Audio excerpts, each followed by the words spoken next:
Hare Krishna, welcome to this episode of Bhagavad-gītā. Today we will be studying chapter 10, texts 6 and 7, the importance of knowing the greatness of Krishna.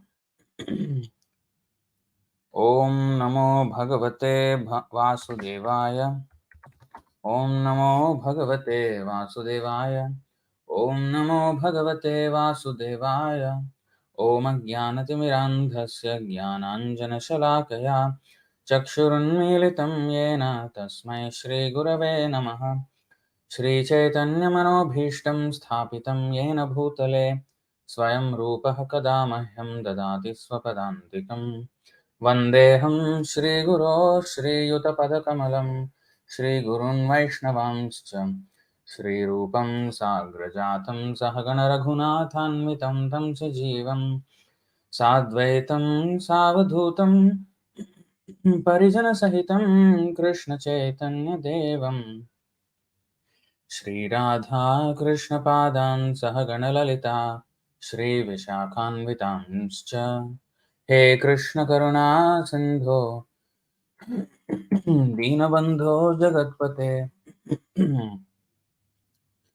Gopesh गोपिका कान्त राधाकान्त नमोऽस्तु ते तप्तकाञ्चन गौराङ्गी राधे वृन्दावनेश्वरि वृषभानुसुते देवी प्रणमामि हरिप्रिये वाञ्छाकल्पतरुभ्यश्च कृपासिन्धुभ्य एव च पतितानां पावनेभ्यो वैष्णवेभ्यो नमो नमः। नमो विष्णुपादाय कृष्णप्रेष्ठाय भूतले श्रीमते भक्तिवेदान्तस्वामिनिति नामिने नमस्ते सारस्वते देवे गौरवाणी प्रचारिणे निर्विशेषशून्यवादी पाश्चात्यदेशतारिणे जय श्री कृष्ण चैतन्य प्रभु नित्यानंद श्री अद्वैत गदाधर श्रीवासादि गौर भक्त वृंद हरे Krishna Krishna Krishna Hare Hare Hare Ram Ram Ram Hare Hare.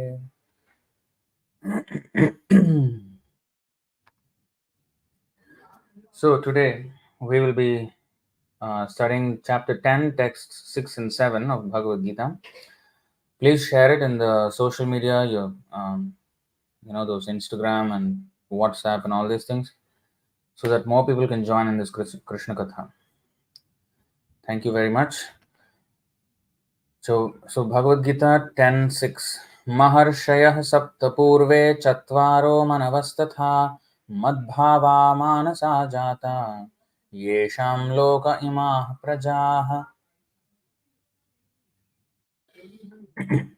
Translation and purport by His Divine Grace A.C. Bhaktivedanta Swami Srila Prabhupada Ki Jai. Translation: The seven great sages and before them the four other great sages and the Manus, progenitors of mankind, come from me, born from my mind, and all the living beings populating the various planets descend from them.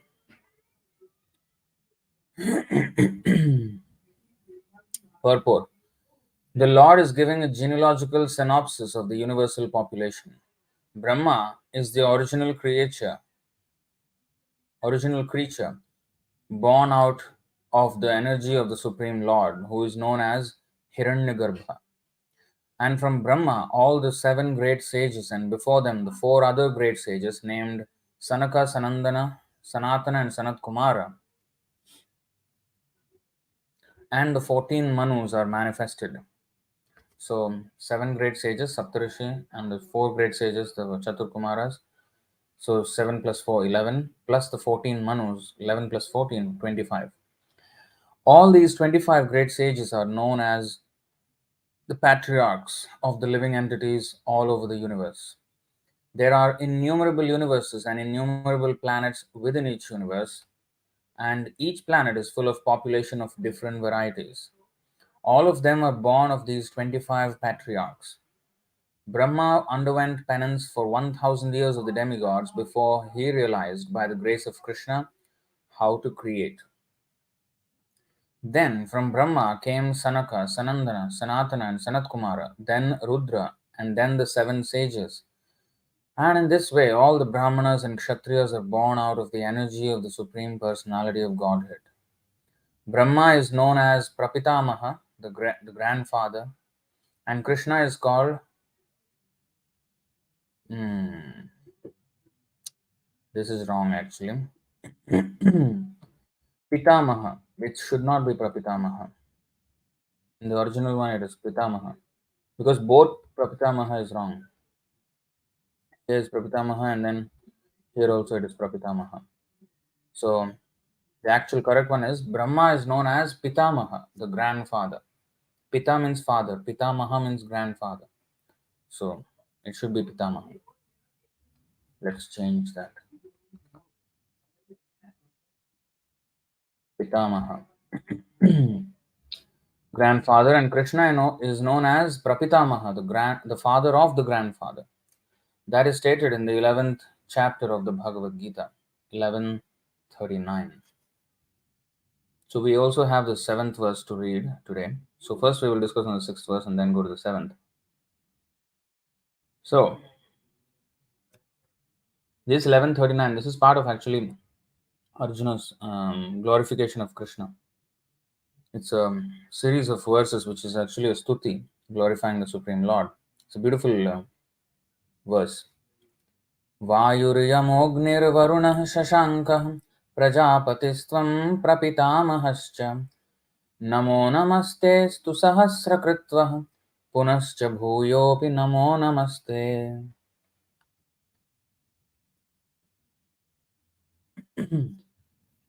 You are air and you are the supreme controller. You are fire, you are water, and you are the moon. You are Brahma, the first living creature, and you are the great grandfather. I therefore offer my respectful obeisances unto you 1,000 times and yet again. So when somebody repeats the same word many, many times, it's out of excitement, it's out of ecstasy. Sometimes you just repeat the same word because you're so excited and nothing else comes from your mouth. So this is something like that. So going back, okay. So these verses are synopsis. Here actually Prabhupada used the word synopsis. Genealogical synopsis.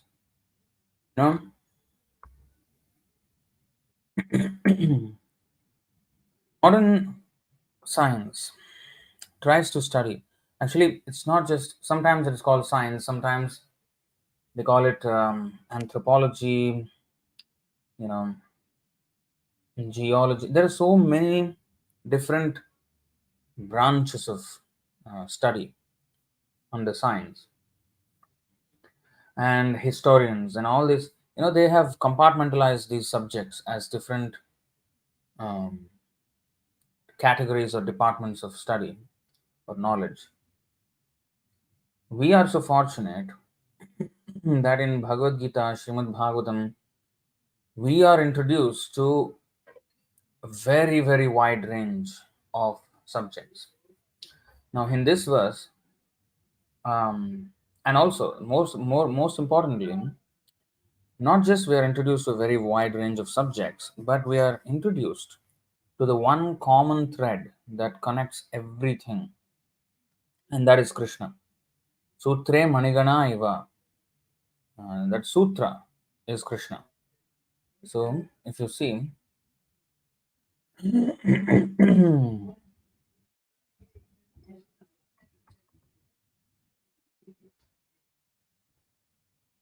so here, 7th chapter, 7th verse. Mattah parataram nanyat kinchidasti dhananjaya mayi sarvamidam protam sutre manigana iva. Protam. Mayi sarvamidam protam sutre manigana iva. Manigana means pearls. Sutre means on a thread. So, Krishna is saying, O conqueror of wealth, there is no truth superior to me. Everything rests upon me as pearls are strung on a thread. So this is the missing factor in today's education system, where they study so many departments almost in silos, and one thing doesn't fit with the other. So many anomalies they have. And even though one is a specialist in a certain kind of department, still his understanding, where the Western understanding of science is good, just maybe on the observable phenomena to an extent. That they have zero idea. They only speculate about the origins of everything, anything that they are studying, any department that they are studying. The origin and the ultimate purpose of study of that department of knowledge is missing. They are unsure of it, in fact. So, none of them have a clear conception of God. Now, here, genealogy is connected with history, with even, because we are talking about extremely powerful personalities like Brahma, the Pita. I mean, what is that? The Prajapatis, and all of them. So they are above even the demigods. So they are higher than the demigods. So such kind of people, such kind of personalities, they influence not only history. Like for example, there are kings, right? Kings usually are greater than ordinary citizens. Now we are ordinary citizens. Powerfully speaking, in the matter of political power, the kings have greater power, greater influence. So we tend to read history of prominent personalities, prominent powerful personalities, kings and presidents or whatever. Now, because of their activities, they could change the political map of the land, right? Because a king, when he conquers other kingdoms, then his map increases. Or when he's conquered by others, then his map decreases and others' maps increases. That border. So in this way, there is always a map, constantly changing borders. Not only in human society, but also in the animal society. The animals also have their borders marked, um, and each species have different borders. You know, for example, dogs may fight for a piece of land that they marked by their own urine, and a foreign dog, maybe may not be allowed. But a human can pass through this and that territory without a problem. The dogs can't do anything about it.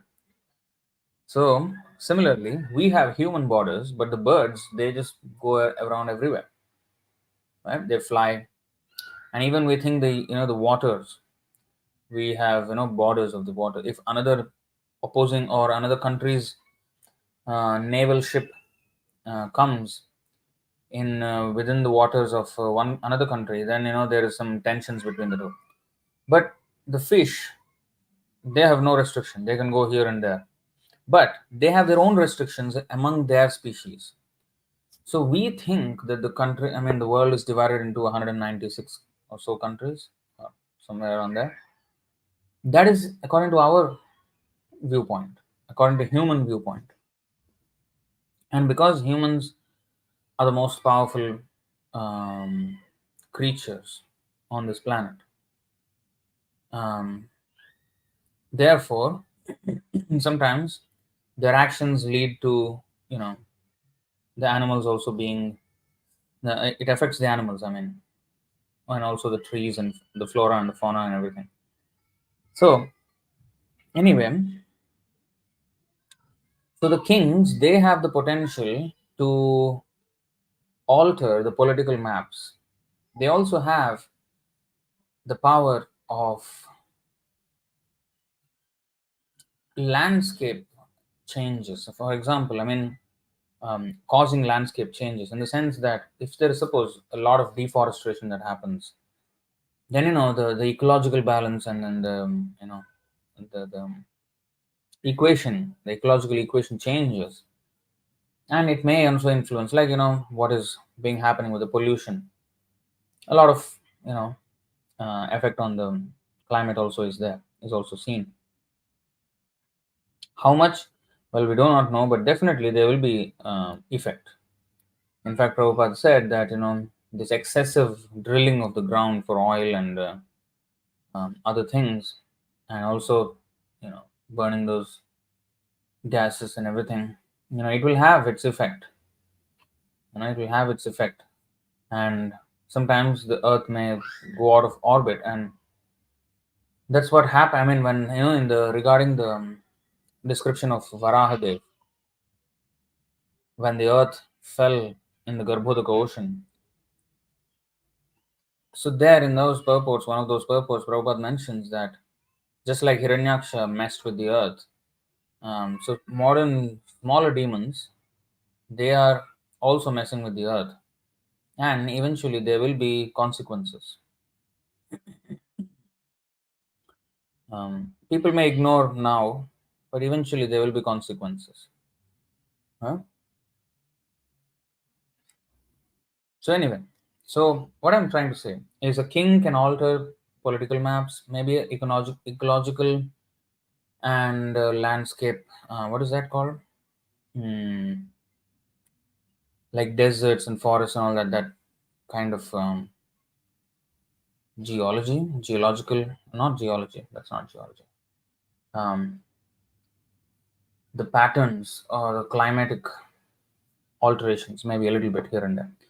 But when we speak of such powerful personalities as the Prajapatis and Brahma, they can alter much bigger things. In fact, the things even in the law, even according to law, and even insurance, they use this phrase, act of God, like floods or some natural disasters, way beyond human control. They are called acts of God. That is the only time when they mention God. When something goes wrong, then they mention God. But actually, it is not entirely untrue because they are the acts of demigods. So the demigods are way more powerful than we are. So they can alter much bigger factors that we otherwise would take them for granted. Sometimes we take our borders for granted because what we have been born at a time when these borders were already set in place and they're still going on. Like I have been alive in this body for the last 37 years. So in the last 37 years, India's borders have hardly changed and not at all changed. Of course, there's some dispute in the northern Kashmir area, but um, politically, nothing has changed.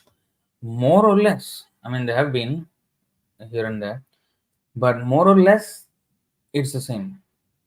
Almost in the whole world, some countries are facing, you know, more turmoil than others, but the borders hardly have changed in my lifetime. So I take it for granted. But a person who has been through, major shifts in political um, power transfers, so they would see a different, like for example, Srila Prabhupada. He was in the absolute British era of the Indian, Indian history, and 1896 he was born, and then he has been through the First World War, the Second World War, and then a total change, so-called independence of India, and all so many countries, so many things have changed. So that kind of turbulent era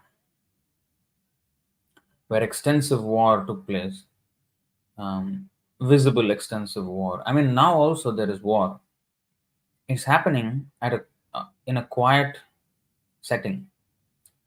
Um, it's not getting the attention that it um, deserves, or deserve is a word that is a much bit more in the hands of Krishna. I mean, entirely in the hands of Krishna. Because, for example,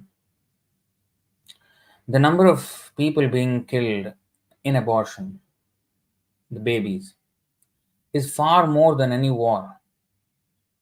According to United Nations, about 73 million babies die in the womb of their mother every single year. 73 million. And according to their own health census, the highest cause for death in the world are cardiac diseases, and they constitute, I think, they cause, I think, about what?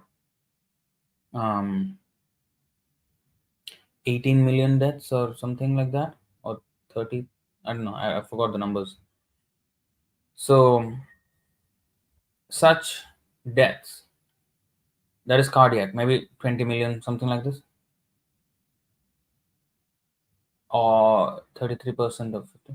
Yeah, it's around 18 million or something like this, cardiac disease. That's the highest cause of deaths in the world, according to UN census. But abortions, 73 million. Last year it was 55 million for whatever reason. But their average is like 73 million registered abortions a year. That's more than any world war. But it doesn't get the attention. It doesn't get. So we would think that we are in a much more stable circumstances at this point.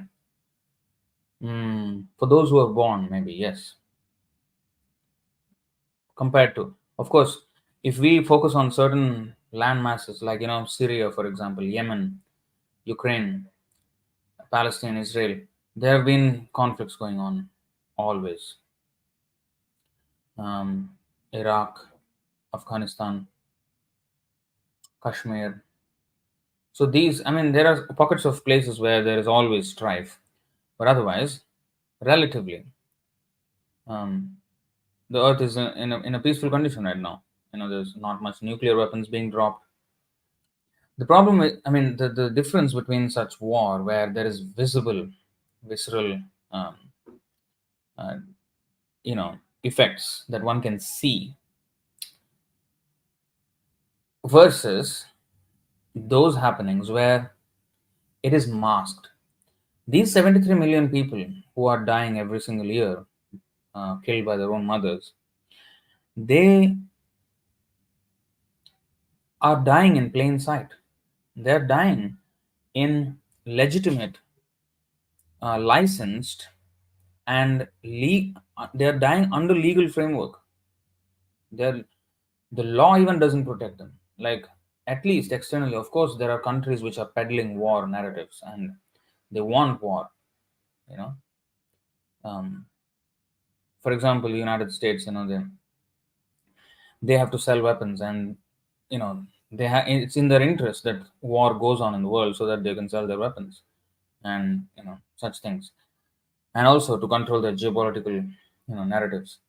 So these things are going on, and they use media also to convince people that, oh, these guys are bad, we have to kill them. And therefore, like Iraq, what they said, there were weapons of mass destruction in Iraq, and then they had to kill Saddam Hussein and take over, but none of them were found. No weapons of mass destruction ever were found in Iraq. So it's and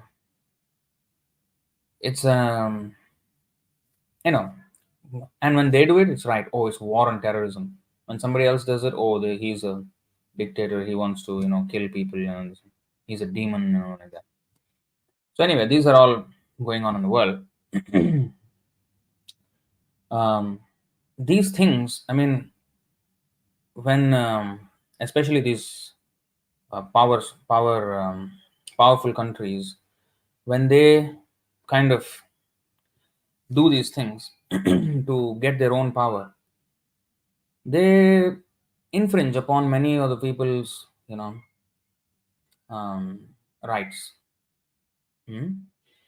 And they cause a lot of changes in some people. So relatively, we have not seen that much. Some people, they have seen.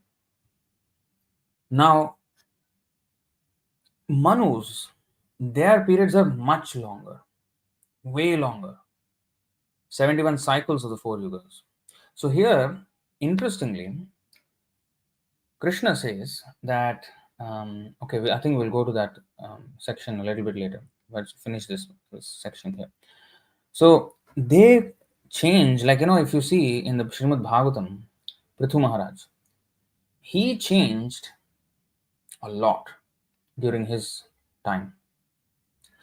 We can see how much he changed in the entire universe, in fact, especially the Bhumandala.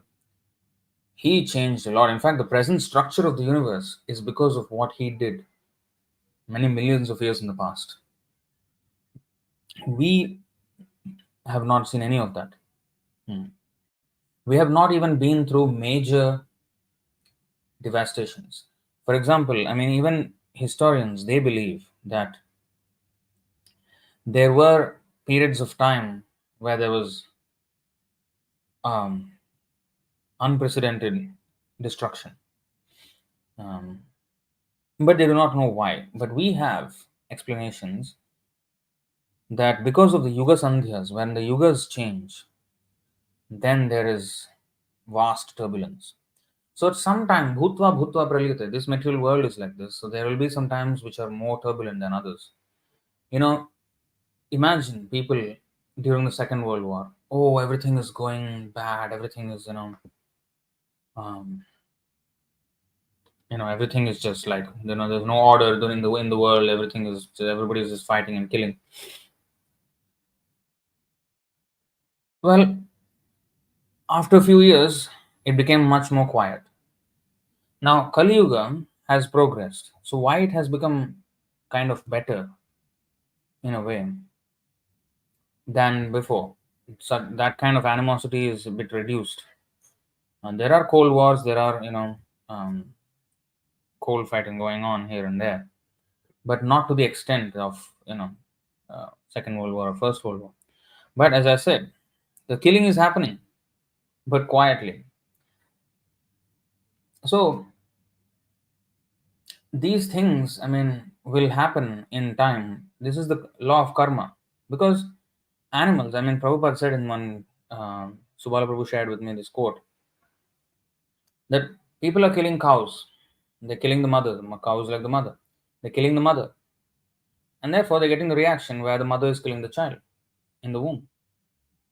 So, children kill mother, mother kill children. Karma. So, in this way, things are going on in this world. Bhutva bhutva pralyate. Sometimes they get attention, sometimes they don't. But, it's interesting. There was one wildlife enthusiast. He was in the Amazon for many years, in the Amazon rainforest. So that was his habitat for many years. I think 13 to 15 years he was there. And he came out, he was being interviewed by a bunch of, by the topmost podcasters in the world. And I was particularly interested with that episode of podcast. Somehow it came up on my recommended list. So I just watched it. I was interested because in Ramayana there is this Mahiravana, who is a brother of Ravan and Kumbhakarna. Not that much known, but this Mahiravana, Mahi means earth, and Mahiravana, he used to travel within the earth, and he used to get gold. Lanka was golden Lanka, Swarna Lanka. Lanka was full of gold at the time. So where did he get the gold from? So Prabhupada explains that he got the gold from Brazil. What? So he used to dig underground, and then he had a tunnel all the way to Brazil, and from there he picked up gold and then came back. That kind of engineering is unimaginable in today's context. But interestingly enough, of course, it's debated whether the earth is a globe or a flat. It's both. Okay? According to Surya Siddhanta, it's a globe. According to Puranas, it's a flat. How it can be both? Well, there is an explanation, but it can be both. His illusion is so intense and extreme that illusion means it should defeat your logic. It should be beyond your logical brain. So, well, how can something be globe and a flat? Well, Krishna can do it. Krishna can do anything. And of course, that's a whole subject. But if on the Google Earth, I once did it, I think many years ago. I want to do it again, maybe on a short or something like that. I had to do a video. But if there is a tool called Pierce Through the Earth. Pierce Through the Earth. That means if you select a point on the Earth, and then it'll pierce through the Earth and tell you what is the diametrically opposite point on the Earth. If you pierce on Sri Lanka, you will come out of South America. It's uncanny that is a fact. That means he did a complete hole to the center of the Earth to go to the other side. How did he even reach the core? But it's so hot. Well, he did it. Anyway, he got the gold from there. That's the thing. So I wanted to know, because there was this one book by Indradyumna Swami. I mean, one of these ISKCON gurus. I read that book many years ago. It was a small booklet. It's called The Drums Along the Amazon, where he and his party, devotees, they did kirtan on the banks of the Amazon River, and then met some tribes on the way. So I was fascinated, what are the stories that may come out of that.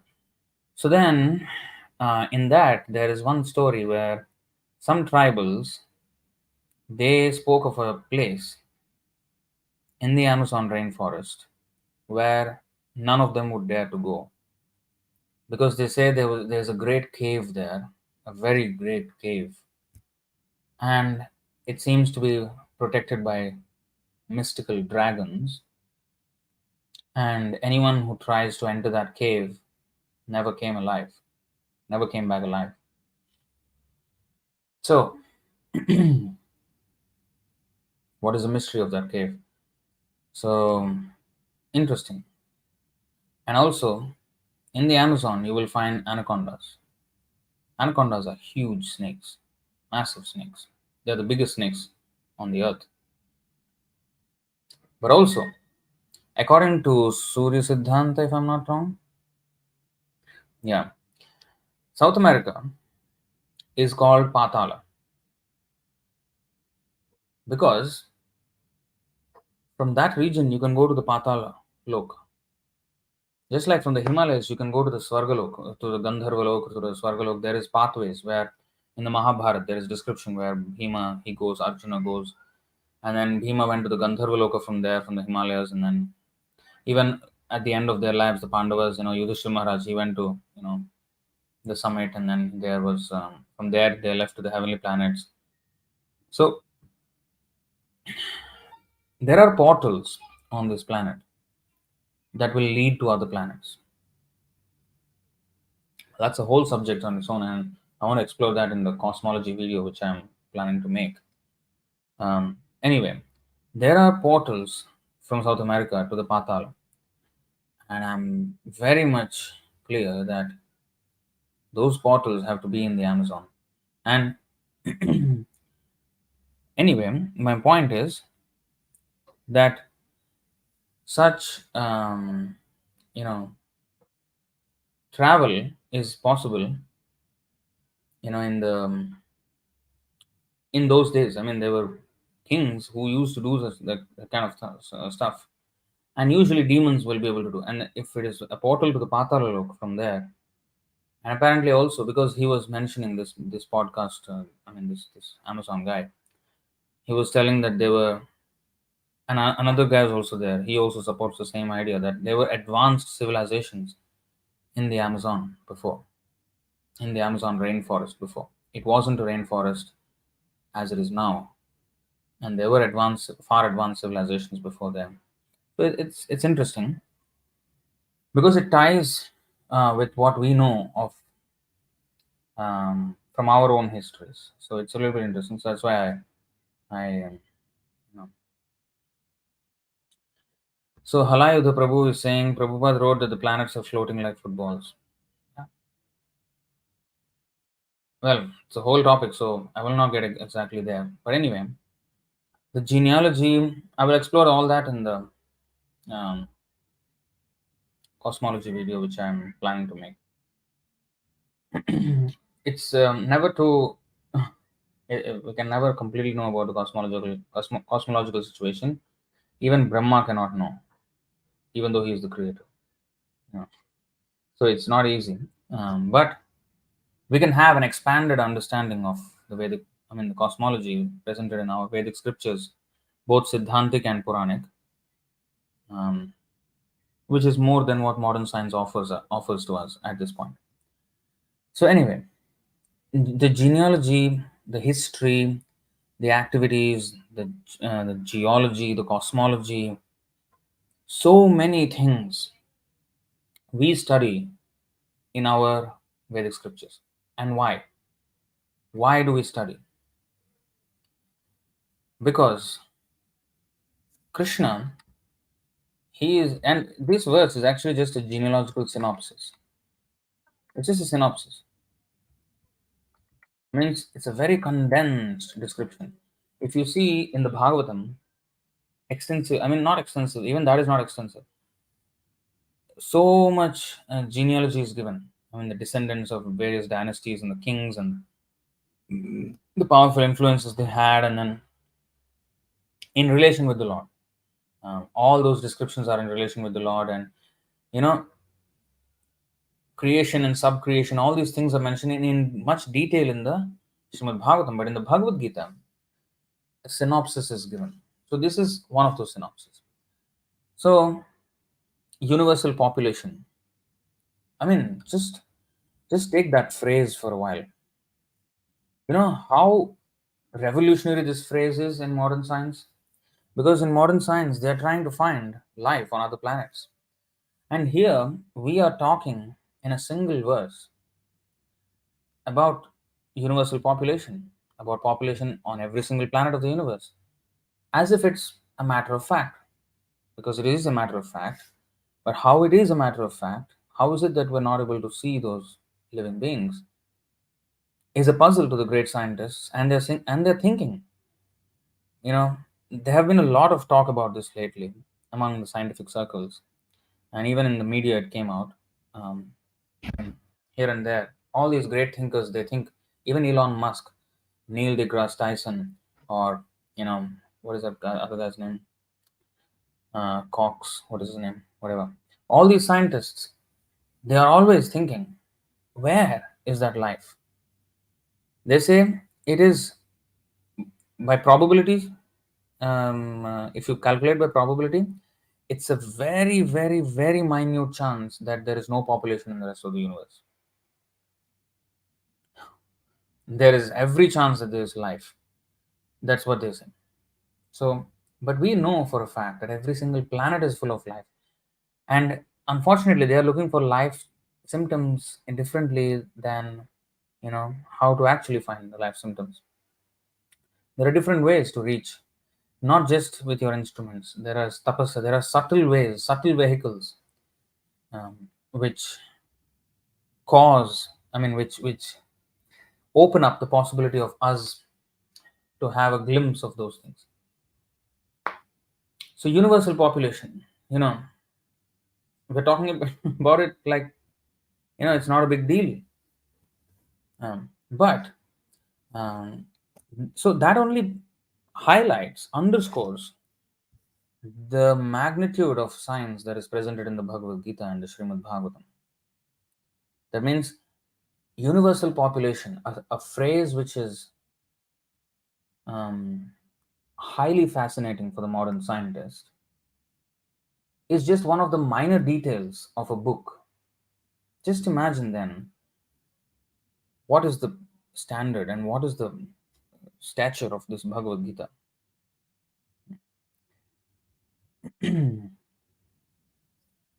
Brahma is the original creature born out of the energy of the Supreme Lord, who's known as Hiranyagarbha. And here, the interesting thing is, you know what? 4 other great sages, Sanaka, Sanandana, Sanatana, and Sanat Kumara, they are mentioned as progenitors. Genealogy means, their descendants and all of that, right? All these 25 great sages are known as the patriarchs of the living entities all over the universe. How did the as you know, these four Chaturkumaras, they are brahmacharis, Naishtik brahmacharis.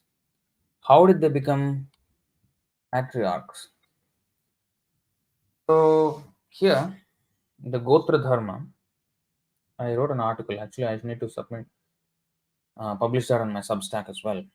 Gotra, it's a very fascinating topic. Gotra. Um, in fact, genealogy, everything comes under Gotra, and it has, oh, it is such a great topic, infinitely great topic, because it pervades every single aspect of the universal situation. Um, I will publish that article on Substack and I'll share the link once I'm done, and I have to make a video on that as well. Go through Dharma. So anyway, I wrote an article actually in our magazine here, but after I published that article, I thought I should add some more details. So that added version, that extended version, I would like to put it on the Substack on my blog, which has been hardly active at all. I need to activate that, and there I want to share it, and also on my YouTube channel, a video dedicated to that. Anyway, so patriarchs. So Gotra Dharma. So Bhaktisiddhanta Saraswati Thakur and Bhaktivinoda Thakur also wrote on Acharya Santan. The families are not only by seminal descent. Um, Shukra means semen. Shukracharya, of course, he's a powerful acharya for the demons, but also demoniac descent is only by seminal descent. That is asuric. In the sense, if we consider Brahmanas, Varnashram by seminal considerations, like that means Brahmana's son is only Brahmana by birth. So that is demoniac understanding of Varnashram. The actual Daiva Varnashram, which is the divine, which is the originally ordained system by Krishna, is Gunakarma Vibhagashaha Chaturvarnyam Maya Srishtam. So, Varnashram is like that, and also Acharyas, they have their Santan families.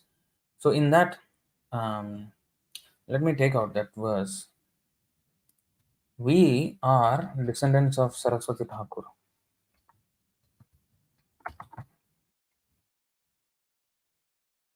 Okay. Adi 1084. See, as members of the Krishna consciousness movement, we belong to the family or disciplic succession of Saraswati Goswami, that means Bhakti Siddhanta Saraswati Goswami, and thus we are known as Saraswatas. Obeisances are therefore offered to the spiritual master as Saraswata Deva, or a member of the Saraswata family. Namaste Saraswati Deve. Some people, actually, some devotees say Saraswati Devi. Namaste Saraswati Devi. We're not talking about Saraswati Devi here at all. Far from it. Of course, not very far, because Saraswati Devi is, is the goddess of knowledge, and Siddhanta Saraswati. That's how he got his title, Bhakti Siddhanta Saraswati Thakur. And in fact, Saraswati is the one who, the whole Bhakti Siddhanta, the meaning of the word, the philosophy of devotion, Bhakti Siddhanta, is actually the ultimate blessing of Saraswati Devi. So, because our Bhaktisiddhanta Saraswati Thakur was expert in astrology, and he was conferred this title Saraswati Siddhanta Saraswati. But then when he became sannyasi, then his name became Bhakti Siddhanta Saraswati, and Thakur added. So in that way. So so here Saraswati Devi means the disciple of Saraswati Thakur, and we are also the disciple of the disciple of Saraswati Thakur. So this is Saraswata family. So here we can understand that family of Saraswati Bhaktisiddhanta Saraswati, although he was a brahmachari, he has a worldwide family right now. So when these great Prajapatis are patriarchs, are known as patriarchs, they either seminally or by disciplic succession as well. So both ways it is called genealogy or descendants family descent. So family, Santan, dynasty, family, these refer to both seminal and what is that, Vedic or Daiksha. Daiksha means Diksha family. I mean by Diksha, by initiation. So Daiksha Santan or Shukra Santan, all these, I mean seminal family, all these are families, so patriarchs. Another possibility, which is in within the realm of speculation now, is that there is possibility of the Chaturkumaras in other days of Brahma. Um, I don't know where the Kumaras actually live, in which planet. I'm assuming Satyaloka, which means they are as old as Brahma or in this day. Because the Chaturkumaras were born in this day of Brahma, if I'm not wrong. I don't know. So maybe in other days of Brahma, there are Chaturkumaras who are actually not brahmacharis and who are prajapatis, because originally Brahma wanted them to be prajapatis. They refused. They became, brahmachari. I do not know if in other days of Brahma they are actually not brahmacharis, and where they are seminally patriarchs as prajapatis. I do not know. But in this day, they are brahmacharis, but they can still be considered as patriarchs because they are spiritual masters. Kumara Sampradaya is from that, four Kumaras. According to Brihad Bhagavatamrita, they are living in Tapoloka. Okay, so they are one planet below Brahma. One planet below Brahma does not get annihilated during the partial destruction of the universe, which means they may have a lifespan as long as Brahma. But I do not know, because the description of the Bhagavatam, the birth of the four Kumaras, I think happened in this day of Brahma. All the topics of Bhagavatam are within this day of Brahma. Only one reference to previous day is the Narada Muni. In the previous day of Brahma, he was, that maid servant's son and all that. So such references are very scarce, but mostly all from this day of Brahma. So anyway, that needs more research. But yeah, so that is an interesting point in that purport.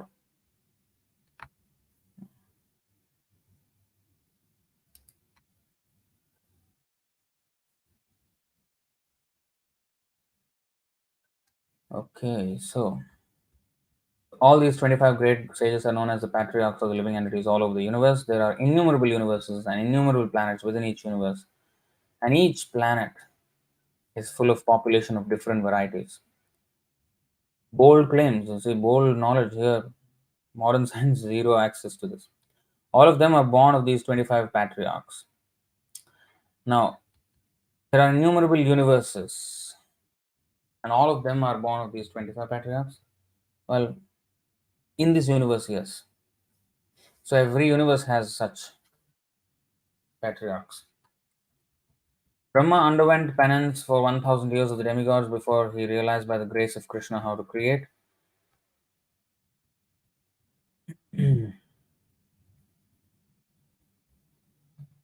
So, yeah, this is the history. Now,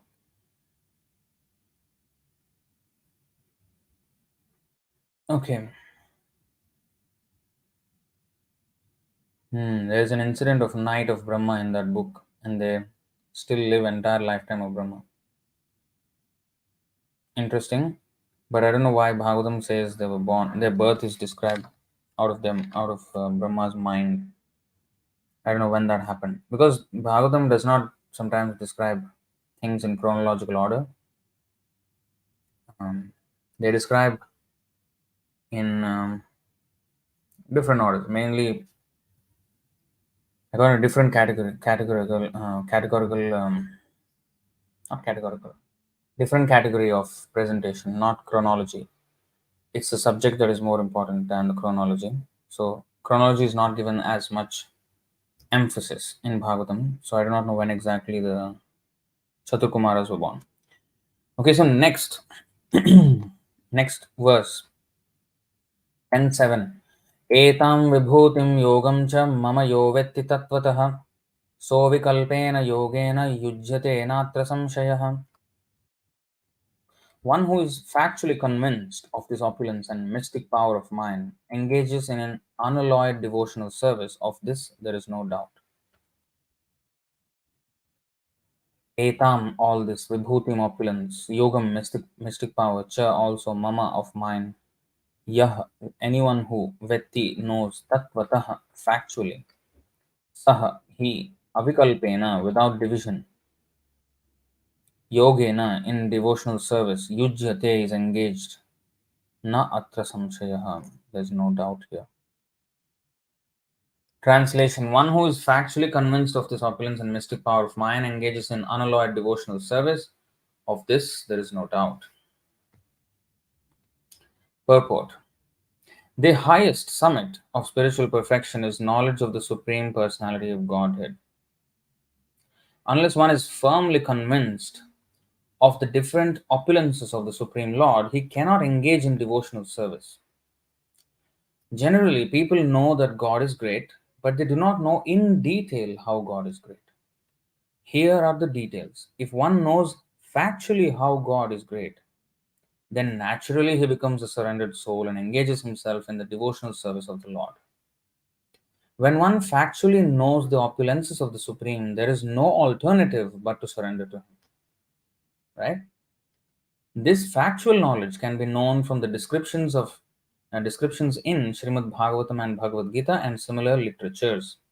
In the administration of this universe, there are many demigods distributed throughout the planetary system. And the chief of them are Brahma, Lord Shiva, and the four great Kumaras and the other patriarchs. There are many forefathers of the population of the universe, and all of them are born of the Supreme Lord Kṛṣṇa. The Supreme Personality of Godhead, Kṛṣṇa, is the original forefather of all forefathers. These are some of the opulences of the Supreme Lord. When one is firmly convinced of them, he accepts Kṛṣṇa with great faith and without any doubt, and he engages in devotional service. All this particular knowledge is required. All this particular knowledge is required in order to increase one's interest in the loving devotional service of the Lord. One should not neglect to understand fully how great Kṛṣṇa is, for by knowing the greatness of Kṛṣṇa, one will be able to be fixed in sincere devotional service. Such an important purport. Now, the things about, in the 10th chapter, first verse, let's just recap what he said in synopsis. And next verse also he says directly, aham sarvasya prabhavo mattah sarvam pravartate iti matva bhajante mam buddha bhava samanvitaha.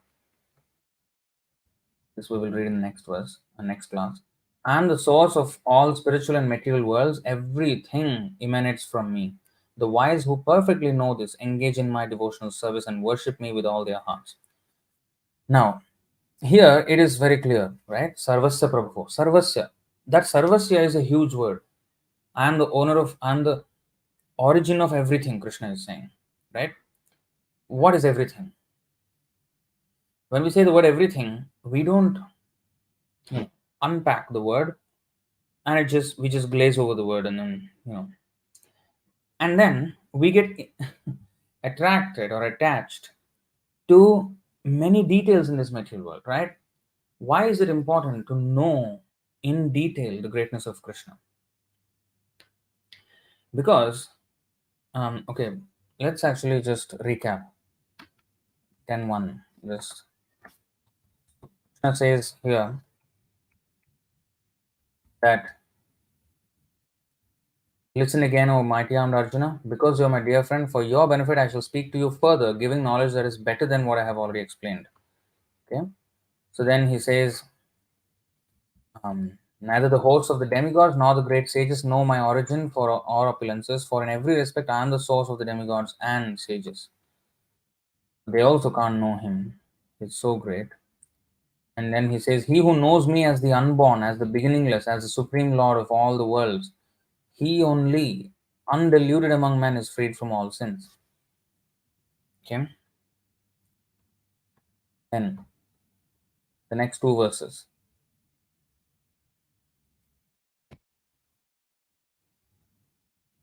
goes in detail now, a little bit detail. Intelligence, knowledge, freedom from doubt and delusion, forgiveness, truthfulness, control of the senses, control of the mind, happiness, distress, birth, death, fear, fearlessness, non-violence, equanimity, satisfaction, austerity, charity, fame, and infamy. All these various qualities of living beings are created by me alone. So when we are materially attached, we get interested or attracted or attached to many of these aspects of creation.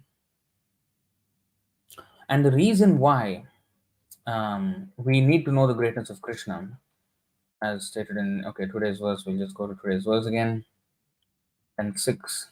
Okay. The 7 great sages, and before them the 4 other great sages, and the Manus come from me, born from my mind, and all the living beings populating the various planets descend from them.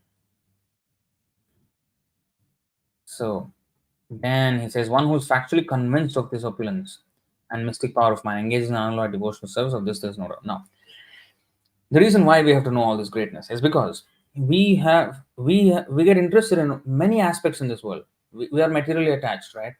What does materially attached mean? We are attached to our family, our home, our property, our country.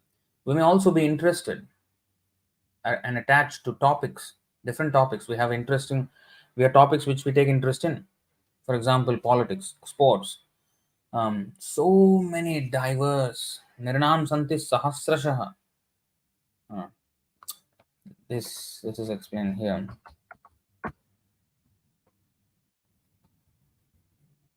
This is Shrotavyadini Rajendra Nirnam Santi Sahasrashah Apashyatam Atmatattvam Griheshu Grihamedhinam.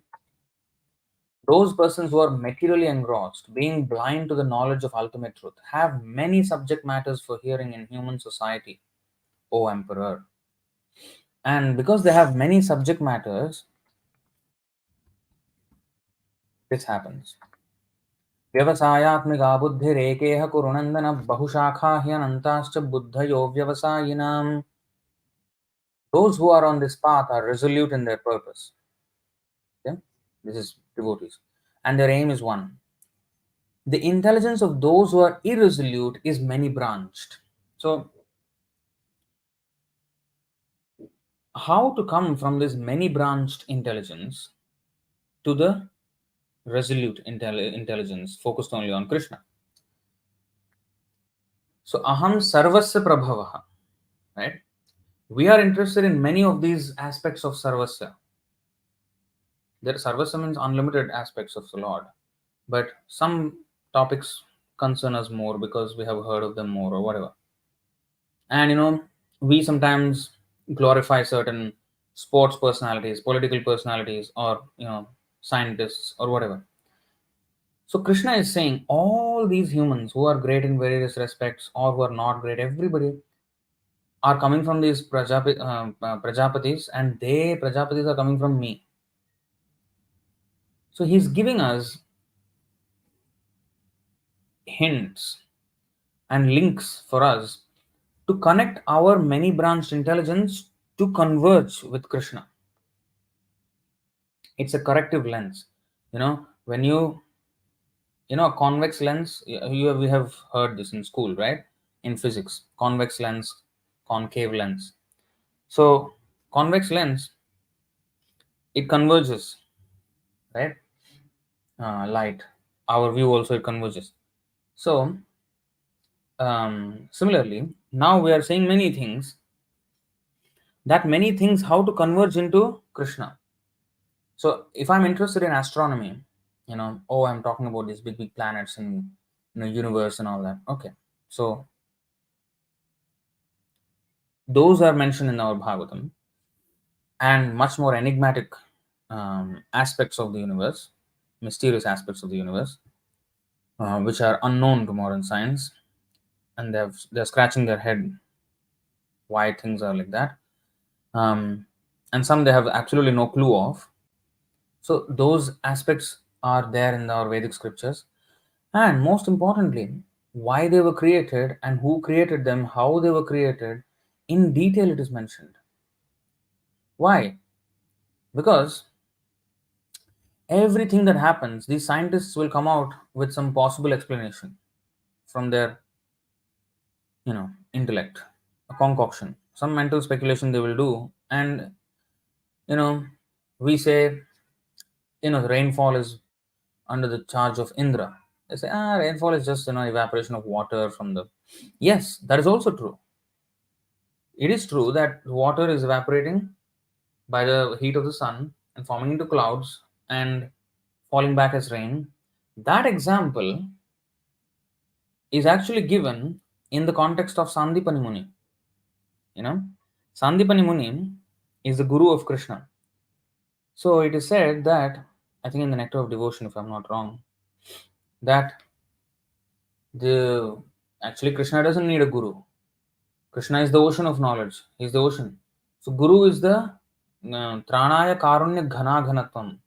Praptasya Kalyana Gunarnavasya Vande Guru Shri Charanarvindam. So Krishna is called Karuna Sindhu, ocean of mercy. But the water of the ocean is hardly usable for us or hardly accessible for us. We have no means of using it. But by the process of evaporation and clouds form, and that rainfall water is pure water. And it can serve our agricultural needs, our eating, our rivers, everything. So, and those rivers flow back into the ocean from where it came. So knowledge coming from Krishna is evaporating in the form of clouds and in the river back to Krishna. So Sandipani Muni becoming a guru of Krishna is like the river flowing back to the ocean again. So now, so in the Vedas, in our own literature, that example is given. That means that is not discounted. What the modern science is saying about rainfall, how rainfall happens, is not dismissed. In fact, it is accepted, even in our Vedas. But in our Vedas, there is aspect of it which is not known by the scientists. Indra. So, how is it possible that rainfall is happening by this movement of winds and some sun and all that, and at the same time by Indra? Yes. So it says different levels of understanding. Yes, rainfall is happening in this way. But why then, if it is so within our grasp of understanding, why then the sun is rising every day as it does, never changed, but the rainfall doesn't happen the same way? Why? Well, you may say, oh, wind formation, this and that, this and that. Yes, but why? Who is controlling these things? And even the sun, they say, oh, sun, they explain as if it's some, scientific. They already know about the sun, it's all already figured out. Again, that much they figured out, but why is the sun even there? Of course, they have their own physical explanation for how sun is there and all these planets are existing and stars are existing and whatever. But why are they existing in the way they are existing? They think it's just a chance, it's just a glitch in the in the in the matrix of this creation that we found this opportune chance to have that such abundant life on this planet, and it is not so in other planets. That's how they view. Completely distorted view they have. Now, these statements of Krishna in Bhagavad-gītā, where he just gave a genealogical synopsis in the 6th verse of the 10th chapter, and other things he's saying. So this is to redirect and correct the vision of these scientists and materialists, basically, instead of being many branched. So Bhagavatam and Bhagavad-gītā will address those many branched aspects of knowledge, but mention that Krishna is the source of all of them and give an actual explanation of in detail of how this happens. Because the scientists, they always come up with an explanation. Oh, Big Bang. Yeah, that's how the universe started. What else? What else could be the possible explanation other than Big Bang? They act as if they know everything. Therefore, and when they come up with such explanations, they sound like convincing, and the way they present themselves, they sound convincing and they sound intelligent. So, if we don't have an alternative explanation, it's not an alternative explanation, it is the explanation of how it happened, description. But these people have something off, but they present that as the original description of the. So, if we don't have our version of explanation, how are we going to counter these people? How are we going to increase our faith in Krishna? Because we think, oh, these people have answers, we don't have answers. Our faith will shatter. So, for our own benefit, for our own, to save us from atheistic explanations, Krishna gives his own theistic explanations. Well, is it all required? Ultimately, no, because the gopis were never interested in knowing all these different aspects of cosmological situations or, the great dynasties of kings. They just loved Krishna. That's it. He was a beautiful boy in the village of Vrindavan, and they just loved him. That's it. But that love is not, when one loves Krishna like that, it is not devoid of knowledge. It is not a lusty affair. So, for example, Rupa Goswami, just a Manjari, one of the assistant gopis, young assistant gopis. But you see how Rupa Goswami, when he came into this world as an acharya to teach, oh, his knowledge is unparalleled. It's a unprecedented knowledge he gave us. So,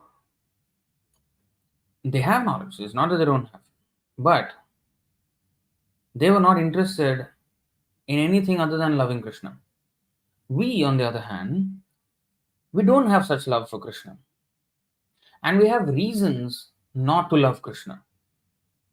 As we are materially attached, we have reasons not to love Krishna without limit. At least we think those are legitimate reasons. Like we say, okay, I have family to look after, I have responsibilities, and so I don't have time. Or they may be interested, I'm going to university, I'm going to study this and that. So we have reasons why we don't want to engage in devotional service. So the reasons are because I'm convinced of a certain atheistic aspect or atheistic viewpoint of life. Otherwise, there's no reason. Now, that has to be changed, right? That has to be changed. So I have to be convinced. I have to have sufficient reason why I should love Krishna. Such reasoning should defeat that other materialistic reasoning that I have, which has convinced me to take up the materialistic path in such earnestness. I have to have a much stronger reason why I have to love Krishna and not chase these materialistic, um, dreams and aspirations and goals. So that's why, in the same branches of knowledge as an atheist would be interested in, Krishna is also giving knowledge about those things. People are interested in history, like I know one person who used to come to this temple, not so much coming now. He's in another country now. He studied his specialization. He did PhD. In what? Historical architecture. Not any architecture. Historical architecture. So that is his specialization. So if that is the case, so if a person who is that much involved and he did a PhD, that means he spent considerable amount of his most valuable years of life, not just old age years, valuable years, the young time, youthful time, were spent researching on a subject. Now, if he understood the same subject from our Vedas, historical architecture, for example, there are so many descriptions of the palaces of Krishna, palaces of, even the assembly halls of the heavenly planets, heavenly architecture. So, these are unimaginable for the modern architect. This historical architect, he has no clue of heavenly architecture. No clue. But these have been there. So if he studies our Bhagavatam, he will get more than what he studied in the PhD. So if my interest is there, and that detail is also there in our books, that interest will eventually come back to Krishna, because oh, Krishna is all related to Krishna, and everything Krishna is the source of. So everything can be mapped back to Krishna. That's what I'm saying. So in order to bring our perspectives back to Krishna, all these varieties of information are also given. Like in Bhagavad-gītā, there are many things that are given, but in synopsis fashion, not in detail. In Srimad Bhagavatam, in much more detail. But the point is the same, to come back to devotional service to Krishna. Because that is the topmost activity you can do in this universe. And we are not convinced. We are not convinced. And that's the exact reason why we don't engage in it as much as we should. The reason is because we still think that, oh, these other activities are also important, these materialistic activities. That's our problem. But once we understand that Krishna is actually the source of everything, we can do nothing but surrender to him. We can do nothing but surrender to him. There's no other recourse, because nothing else makes sense anymore after that. Everything else seems vacant, Shunyaitam Jagat Sarvam. You see, I mean, for example, I'll just tell you this thing. I was into martial arts before, right? So martial arts, I was so interested in that topic. I wanted to go to China and learn, kung fu, Shaolin kung fu, and that was my dream. And after I came to Krishna consciousness, I lost interest in martial arts completely. So a waste of time. I was thinking like that. Of course, there is use if there is Kshatriya. Kshatriyas, they learn martial arts, and it is necessary. It's not completely useless. But in my context, it is useless, because I'm not going to fight a war or something. So at least not a physical war. Intellectual war, maybe yes, that we have to fight. But physical war, maybe not. So for my current time and circumstances, not so much use. So I can't really use it in Krishna's service. I will be more bodily conscious. No time enough. Go in with them, Bhakti Yoga, and I gave up. And after in 2015, Krishna actually made a arrangement where I went to China on a preaching mission with Sundar Prabhu, and we actually went to Shaolin Temple. Not to preach there exactly, but it was on the way to our preaching lesson. So we made a stop there, and we just looked at the whole thing. And there was a performance there, and then there was Shaolin students, monks. They were giving a performance of all their martial arts. So I was just thinking, I was looking at all of that, and then thinking, wow, is that all I was looking for in life? This thing. It appeared so meaningless, and that is because you know Krishna, Krishna consciousness is so meaningful and it makes sense. Whereas self-defense, yes, in certain settings it is necessary. I'm not saying no, but and it's not just self-defense. It is needed for defense of, because there will be anti-social elements. There will be things, but because the governments nowadays are stable enough and give reasonable protection, so then yes, the ordinary people don't need to really, listen. Otherwise, if there is anarchy, then you need to learn something. Like, even for example, I'll just give you an example. Last week I was at our farm in Malaysia. It's not exactly a farm, we need to make it into a farm. We have a land there. So I was just staying there with a couple other devotees. It's a big land. I was just thinking, because police are far, far away, hospitals are far away. So we have to have some defense system. I mean, something. Of course, we're chanting Hare Krishna, but to protect the property of Krishna and protect the devotees, we also need to have sufficient measures taken, to at least have the place, safe, for the conducting of our programs, right? So that has to be done. And you see, we have history in India, especially. There was a whole invasion by the Muslims, and they raided and destroyed so many temples, and the deities were destroyed and everything. So things like that happened in the past. It's not that they never happened.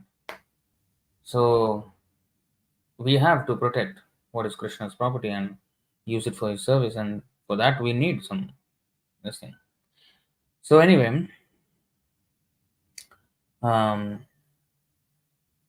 you will feel the need of such measures when there is no government, not a reliable government support system. So, but to focus on it entire life and to the at the expense of Krishna consciousness, where I will not have any association of devotees, that's meaningless, right? So, um, so when I went there, it was just meaningless, meaningless. It did not ring any bell at all. In fact, I was very thankful when I was looking at the performance. I was very thankful to Krishna. I did not end up as one of them, you know. And we actually did a big sankirtan at the Shaolin temple and came back. That was a success. So that was the actual, I mean, we have a bigger war to fight against Maya. So we have to build our defenses against Maya. These martial art defenses won't help anything in that. So when I was learning, I mean, when I was interested in martial arts, and I was particularly interested, for example, in also defense systems, defense technology. So I would always read about all these defense agreements of countries and the different weapons that they produce, the capabilities of those tanks, missiles, aircraft, submarines, ships, um, guns, um, all those things. I used to be very interested in. Now, in Bhagavad-gītā, as I was reading in the second chapter, so Prabhupada just casually mentions in the purport, that you know today's modern weapons are fire weapons, but they're in the past they were air weapons, water weapons, fire weapons, mind weapons, and so many weapons. Like what? Air weapons? What is this? Earth weapons? I was just fascinated. Wow, this is unknown to modern science at all. Of course, now they know chemical warfare a little bit, cyber warfare, which is more subtle. But I mean, even the media actually is a warfare at the moment, because media is to convince the people, and if they have the narrative, that is very very powerful weapon. That's to bewilder the people. It's a mind weapon. It's a psychological weapon. The media. So we can see versions of that, but you will never look at it as a weapon because it is not mentioned as a weapon, but it is a weapon. Because if I want to influence the people, as many people as possible, one way is to, you know, exhibit physical tyranny. That means punish people, physically for not following. That's one way. Another way is to push a narrative and make people believe that something is good for them, which is actually bad for them, but is in good in my interests, whatever. For example, today's transgender community, they, you know, there are so many who undergo operations on their bodies at very young ages when they're not even, stable to think about for themselves, and they need guidance in such situations. They undergo surgeries. Women cut off their own breasts, men cut off their own penises. I mean, this is just horrible. They cut off their bodily parts, mutilation. They're mutilating their own body parts, and they're thinking it is good for them. That's a classic example of media as a psychological weapon. So, previously, even by arrows, they used to do many, many things like that. And even when Bhishma was lying down, Arjuna took up an arrow and then with a mantra chanted, and he just hit the arrow at the ground, and then the water came up into his mouth. It's like a bore well. I was at the farm and we had a problem with our bore well pump. And it took a lot of time and resources and money to fix it back. Whereas Arjuna, just by chanting a mantra, he just shot an arrow at the ground, brought water up from the ground, and Bhishma's thirst was quenched. And then he spoke. The biggest part of Mahabharata is Bhishma Parva, where he spoke extensively. So just imagine. I mean, those were the things that are there. I was fascinated at that technology, like defense technology. Oh, this is military technology and it's far above anything that I've ever heard. So, what I'm saying is, my intelligence was many branched. I mean, it still is. But that many branched intelligence brought my focus back to Bhagavad-gītā and Kṛṣṇa. I appreciated Kṛṣṇa now because my interest for military is still there. It is still there, but now it is spiritualized. Because, oh, Kṛṣṇa has done this. Oh, this kind of weapons. Kṛṣṇa fought, in these wars, and he released Ramachandra. He fought against Ravana, and how he killed Khara Dushan. I mean, these are heroic feats, and if you read about them, wow, this is like superb. I love such, fights, fighting descriptions of fights, wars. I still love, but now I read it in Krishna book, in Ramayana, in Mahabharata. So it's spiritualized. So this is exactly why there is so much detail.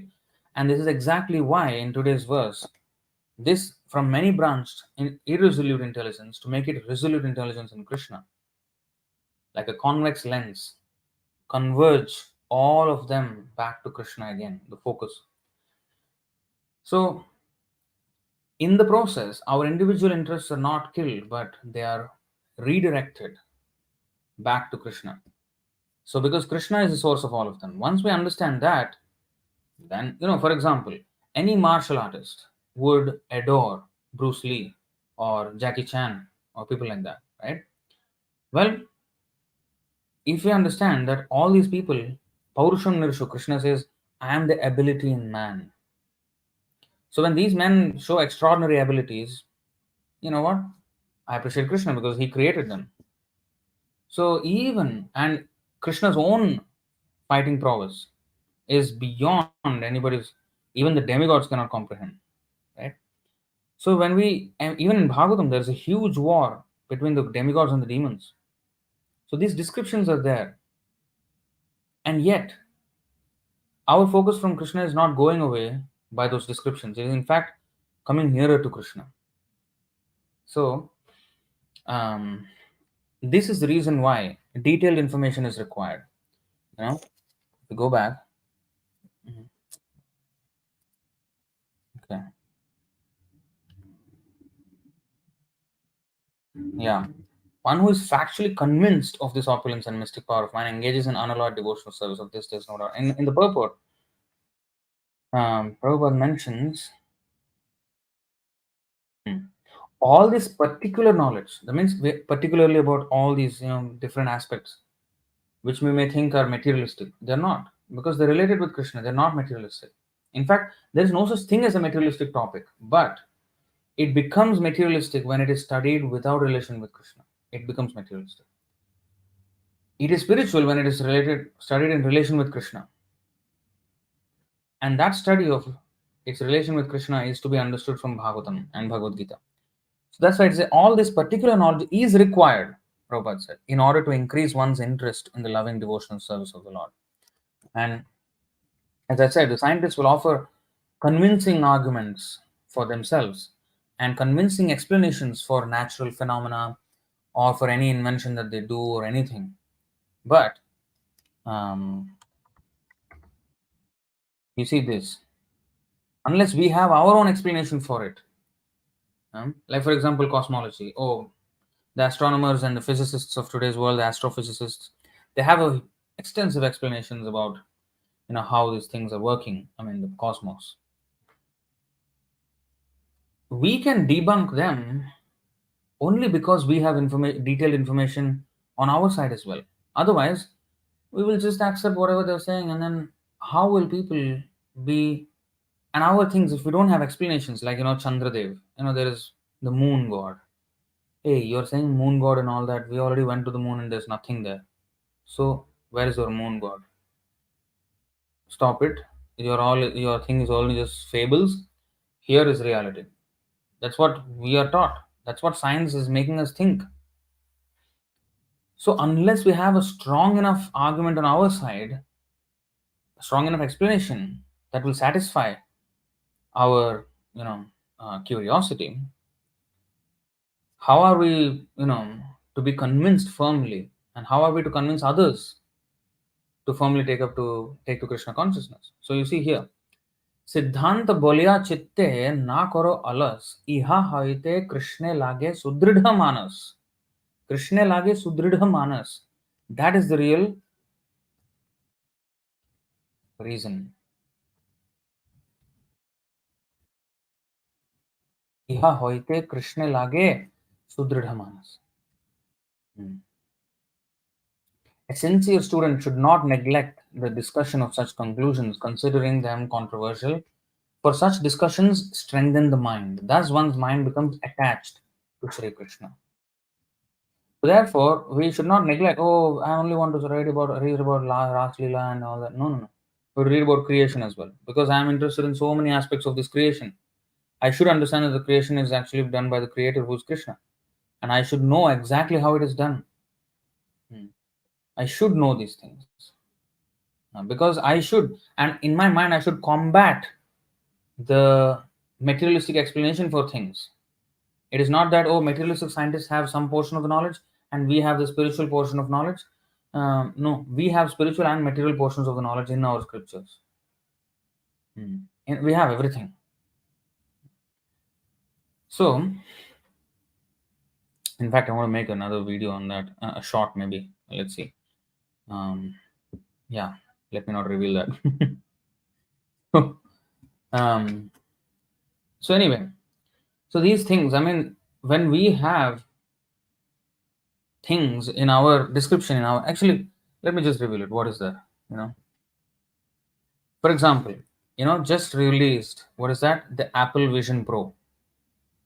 Apple Vision Pro, Apple company which makes the phones, they released the device called the Vision Pro, which is like a VR goggles kind of thing, but you can walk with it. You can see everything in the world, and you can see all the screens also if you want. Now, you can sit in any place, maybe in the middle of a road or side of a road or something. Don't sit in the middle of the road. That's stupid to do. But on the side of the road, you can sit down and then you can actually watch a video, a movie, wearing that thing, on a big screen, huge screen. You can do that. Well, and that is the latest technology, and everybody is like raving about it. Wow, this is the greatest piece of tech I've ever seen in my life, that kind of stuff. Well, Sanjaya was reciting the Bhagavad-gītā to Dhritarashtra, and he was seen, Prabhupada mentioned, like a television. But television is an understatement. Because television, you need to have a device that is sitting there. And everybody will be able to look at the television. And everybody in the room. But only Sanjay could see. That means, just like this Apple Vision Pro, only the person who's wearing this can see the big screen of the video, but the other person who's sitting next to him can't see it. Sanjay was in that thing, was seeing that kind of stuff. And even then, Apple Vision Pro is just, you can see screens, yes. Like a computer, you can have multiple screens in your vision thing. But again, they're just screens. They're not like a 3D immersive experience. And I'm sure Sanjay's view of the battlefield of Kurukshetra is 3D. Full 3D, as if he was there. More importantly than that, it was real time, live, and imagine, it is like a camera that he can zoom into any part of that battlefield. And he actually did, because he described Arjuna's situation, because Dhritarashtra asked him, what happened after what is happening there in the battlefield? After this thing, my sons and the sons of Pandu have assembled there. What is happening there? Then Sanjay describes, what Duryodhana is speaking to this Bhishma Dev and Dronacharya. In the first 10 verses, the first 8 verses, second verse to the 10th verse, and then the 11th verse, it's about Bhishma, because Bhishma also was nearby. So what they were discussing, he zoomed in there, not only camera, mic also, because he could hear them what they were speaking, and he exactly told what Duryodhan told. Duryodhan told Dronacharya. And then he came over to the Pandava side, and then who blew what conchs, okay? And then what conversation happened between, and then Senayor Ubhayor Madhye. So the both armies he could see, and in the middle, the Krishna and Arjuna chariot came, because Arjuna said, I want to see everybody, I'm fighting. So he came in the middle, and he showed that zoomed out picture. He showed in the zoomed in picture of Duryodhana and Dronacharya. And then he showed that zoom in, after that, the conversation of Krishna and Arjuna. What kind of experience is that compared to Apple Vision Pro? This technology, this is Bhagavad-gītā technology. In our Bhagavad-gītā, this technology is inherent, is embedded into the whole dialogue, because it was Sanjay relating to Dhritarashtra, what is happening in the Kurukshetra far away from him. How is that even happening? There is no antennas, there's no satellites launched into space. Just by the mystic power provided by Vyasadeva. That means, if Sanjay could see in such zoomed in fashion about Kṛṣṇa Katha going on somewhere, that means Vyasadeva also could see the same thing. And any great sage who was a great devotee and mystic, great mystic, he could have done that, right? That's why wherever there's Kṛṣṇa Katha, all the great sages, all the, demigods, they are attentive to that Kṛṣṇa Katha. You know that? So that's why Prabhupada said many times, that Narada Muni came, and, the demigods, they all, heard, even Prabhupada speak. So these things, and how did they see? Where is the camera that, from which vantage point was Sanjay looking at Krishna and Arjuna? The subject of the Bhagavad-gītā is itself, sacred, and, it's powerful. But just think about the logistics of the technology of how Sanjay could actually see that. Just think about that for a moment. Compare that with Apple Vision Pro.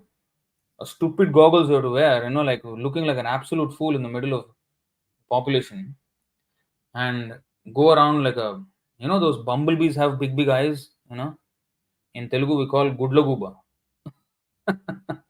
Like that, like big eyes, like you're wearing something like that and traveling around. And if the battery is gone, you're gone. It has to be recharged. Compare that. This Apple Vision Pro is primitive. Primitive is, I don't know, it's a right word or not, because primitive, it's a time relative word. It's such a hopeless technology compared to what Sanjay had. So when people, become mad over, this scientific discovery, oh wow, I had this device, it was superb, I tried this. Many YouTubers are actually saying that nowadays with their Apple Vision Pro product. I was thinking, hey, I need to make the video like this about Apple Vision Pro and comparing. What great is this? We have such great description of, and this technology, you may say, hey, okay, enough. That Sanjay technology, well, you can't have it. You yourself are using some, Facebook, YouTube Live, you're streaming live with your camera and all these tools that are created by Western science. What are you talking about? Yeah, I have no such power. Yes, but if they give me that power, I will use it. Why not? But my point is, there are sattvic powers, rajasic powers, tamasic powers. Everybody have powers. This modern technological advancement is more rajasic and tending towards tamasic.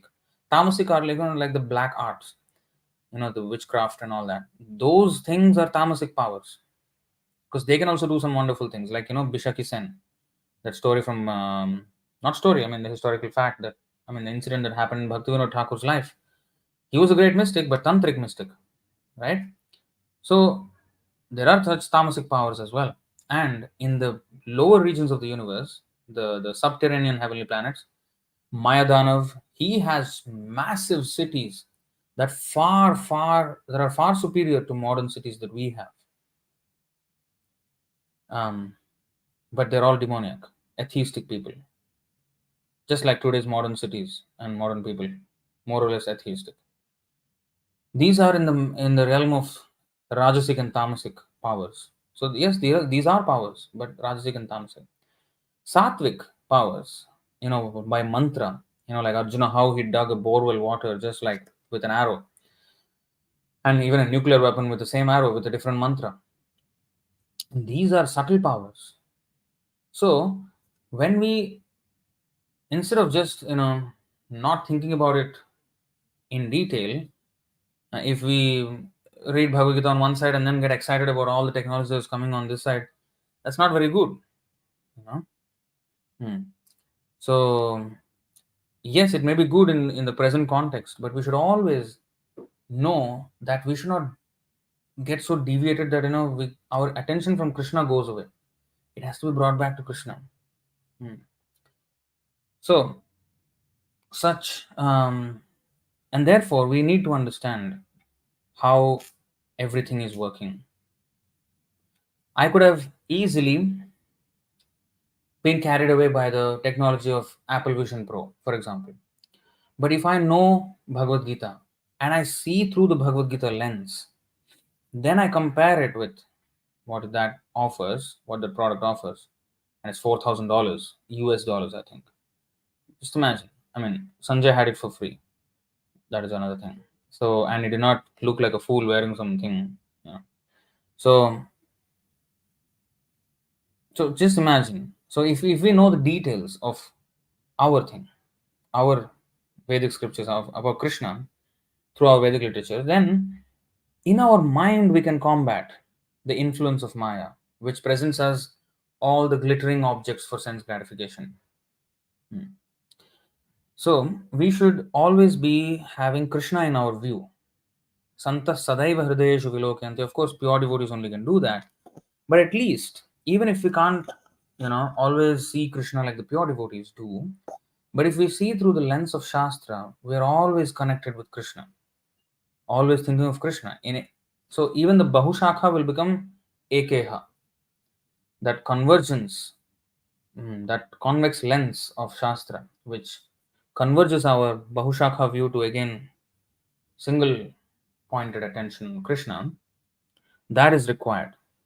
And that's why, you see, such considering them controversial, one should not neglect such discussions. Science versus religion and all these things, where modern science kinds of challenges religion almost. Not almost, actually, directly. In fact, they don't bring religion and then just, that's your faith-based system. They call it as faith, whereas this is actually science, this is fact, that is your faith. So they already, by the usage of language itself, they are trying to relegate religion to a second, third, or fifth class position, where science is actually the real thing. So we have to combat that, not only in our own mind, but if we are sure, then help others conquer it in their minds. So it's a war against Maya's influence. So we have to see it from our viewpoint. Everything.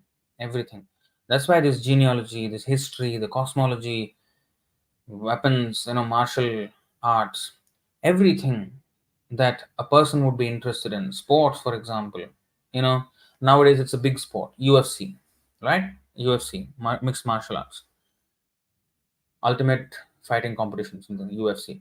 So, big competitions, big fighters, they, fight, or boxing, something like that.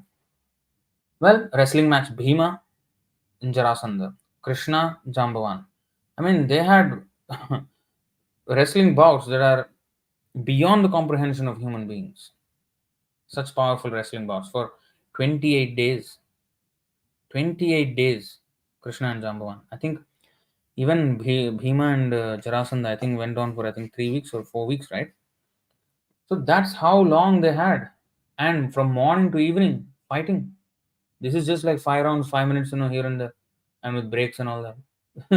Here, continuous fighting. How do you have such stamina? So immediately our thinking has gone back to Krishna, his devotees, and those topics.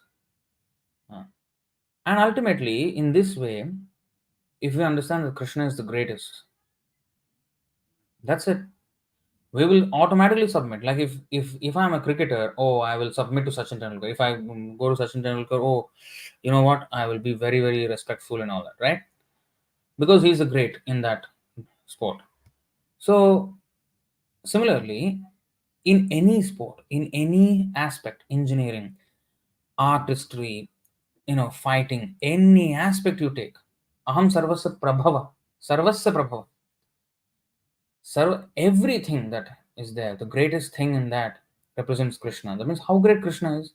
In 10th chapter, he says, among the fish I'm the shark, among the animals I'm the lion, among the stars I'm the moon. He goes on saying all these things. So if they represent the power of Krishna, a minuscule portion of Krishna's power, how powerful Krishna is. So then our reverence starts to grow for Krishna. Our respect, our devotion starts to grow for Krishna. Then I want to do everything for Krishna. So bhava samanvita, buddha bhava samanvita. So that will happen. Our bhava for Krishna will increase. So therefore Prabhupada once asked this question, why am I writing these books? So everybody was giving different answers. And he said, no, I am writing these books to convince you to chant Hare Krishna. Why are you talking about then cosmology, or you're talking about species, 8.4 million species, you're talking about all kinds of topics, genealogy of great kings and their descendants, dynasties. What is your focus? To chant Hare Krishna. Then why all these things? Because these are different details of Krishna and his devotees, and his expansions. Krishna means Krishna's name, form, qualities, pastimes, entourage, paraphernalia, everything is involved. So everything is Krishna's paraphernalia. You're not understanding that, and you're interested only in the paraphernalia without Krishna. That is your problem. That's why I'm describing all these paraphernalia in relationship with Krishna, and therefore you have to submit only to Krishna, and therefore you have to chant his name. That is my actual focus of writing these books. That is the unpacked version of that statement of Prabhupada. So our Bahushakha view is being converged with the convex lens of Shastra. So this is the reason. So this is why it is important. We should understand. That's why Krishna says, what Krishna says in the 4th chapter, we all know. Evam yo vetti tattvataḥ. Janma karma chame divyam.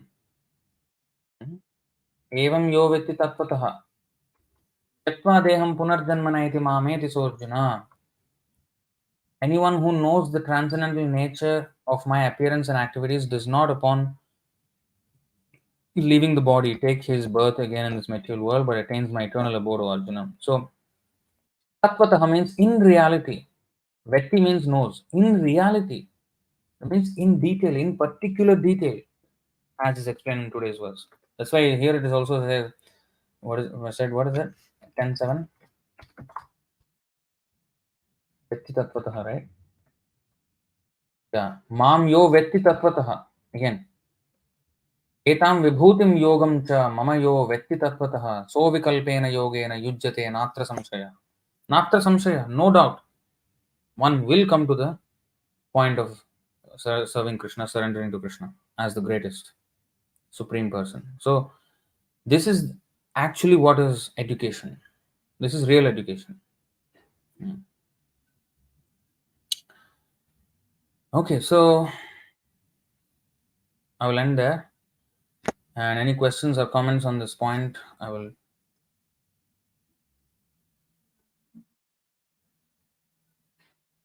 go through.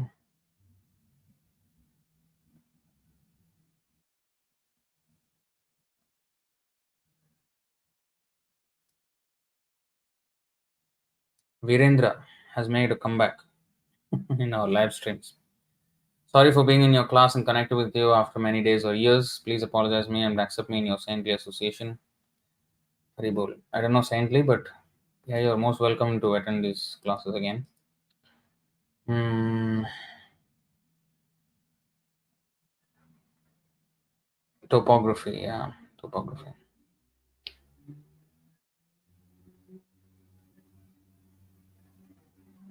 Halayuddhadas is asking, what are your views on euthanasia?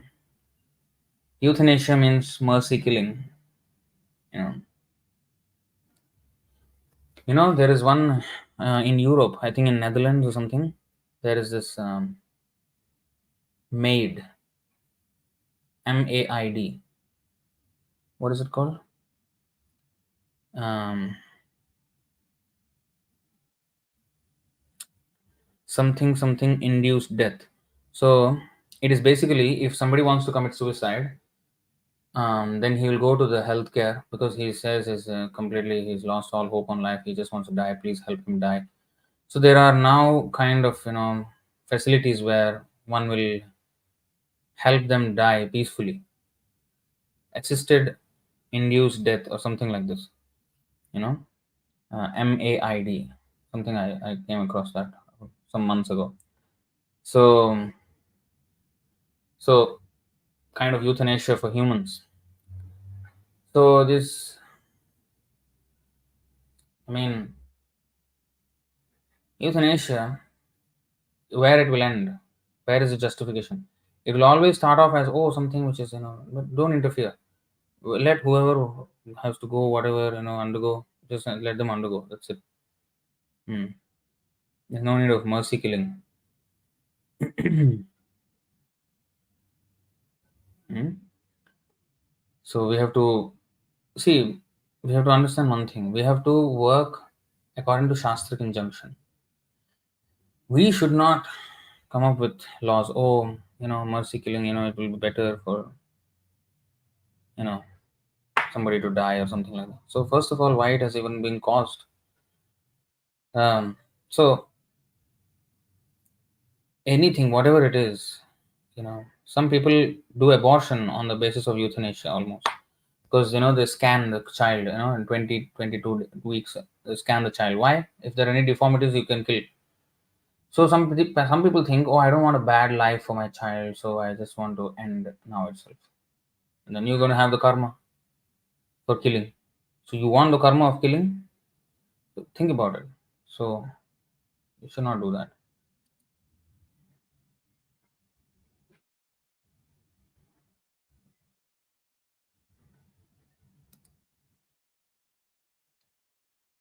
Srila Prabhupada witnessed partition of India and creation of Bangladesh from Pakistan. Yeah, he saw everything, the whole change of the political landscape.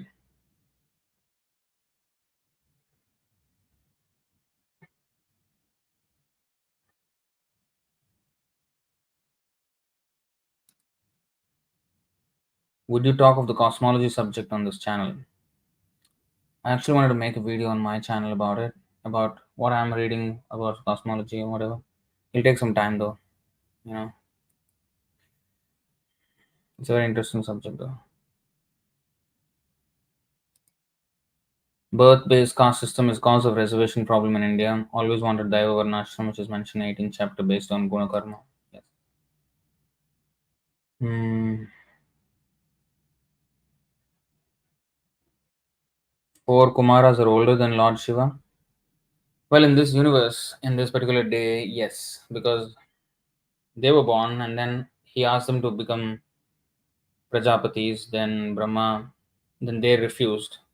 Brahma became angry, and but he did not show his anger on his four sons because they were he understood that they were spiritually very elevated, and for a higher reason they did it. So he suppressed his anger, but that anger from the between his brows came out as Rudra. So that is the birth of Lord Shiva in this universe. Of course, Sadashiva is there, in this universe. Maybe that too in this day or something like that. I don't know. Maybe beginning of Brahma's life. I don't know when exactly. Does Shiva come on every day like that? I don't know.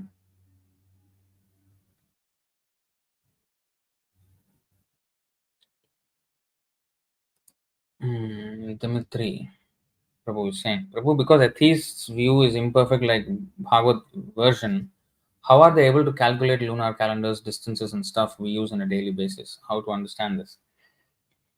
Well, this is actually explained in the Surya Siddhanta. They can actually understand lunar calendars because um, distances and stuff. Okay, so this is what they see is what they can see from this planet. So, in relation to this planet, you can always make an observation and extrapolate that, even if you have no knowledge of anything. You just look at the sky, and if you're observant enough to map out the sky from the Earth, you can calculate the lunar movements. So, of course, we are not as observant of the sky as earlier astronomers used to be, um, like Aryabhatta, or even before that. Who's that? What is his name? I keep forgetting. There are a few, Varahamihira, all these, these astronomers and astrologers, they were both actually at the time. So they had extensive calculations about the mapping of the sky, and also they have another astrological aspect to their astronomy, which is the influence of those planets in our individual lives. This is unheard of in modern science, but they know gravity, this kind of stuff, in their own way, but they don't know psychological effects and the effect of the lives of the planets on people on this planet. These things are unknown, but these things were known before, and just by simple calculations, not exactly simple, but way simpler than we may think they are. So they used to make extensive maps of the. Of course, it's not very simple. What I'm saying is, without any computer, they could make, okay, charts of the sky. So if you observe the sky, and even navigators, sailors who sail in the oceans, they used to navigate just with stars, without any GPS system. They know exactly where to go just by looking at the stars. So they were very, very observant of the sky before, because you can know direction much better by looking at the sky than looking at the ground. Whereas our current GPS is, there's like almost like a camera in the sky, of the road on the earth, of the map of the earth, and then you are on the GPS, you see the earth like that, the road and all that. But they used to see the sky and move. So for many reasons, people had to look at the sky. And our shastras have, okay, descriptions of astrological influences and the reason why we have to calculate the astronomy. Why were they interested? The people like Varahamihira or Aryabhatta or any of those astronomers of the past, even Bhrugumuni and everybody, they're not just interested because it is fun to actually calculate and just space out and like conceptualize something. No, they're not wasting time. They, by their calculations, they know what is going to happen, what is happening. There is a huge science, Vedic science. Jyotisha is one of the Upavedangas. Vedangas means one of the six Vedangas, means corollary subjects of Vedic study. Astrology is one of them. So um, these are legitimate sciences. But how are modern people able to find out? Yeah, if you look at the sky, you can also make out. But we are not. That's the problem. We are not that attentive to the movements of the sun, the moon, and all that. So eclipses. So of course they're seeing the sun and the moon, and they're just observing, and then okay, then this is the path. Okay, then they map out the path of the sun and the moon, and that's how they calculate. Now, it doesn't matter whether the sun and moon revolve around the earth or the earth revolve around them. Our relative movements are the same. So it can happen in either way, whether they move around the earth or earth moves around them. The relative movement is the same. Okay, but if it's Earth, if they're moving around Earth, the map of their movement will be very different from our movement around the sun if it is just like around. So anyway, so this way it is mentioned. So it doesn't matter which way you see it, as long as you have the relative motion between them. Like for example, hmm,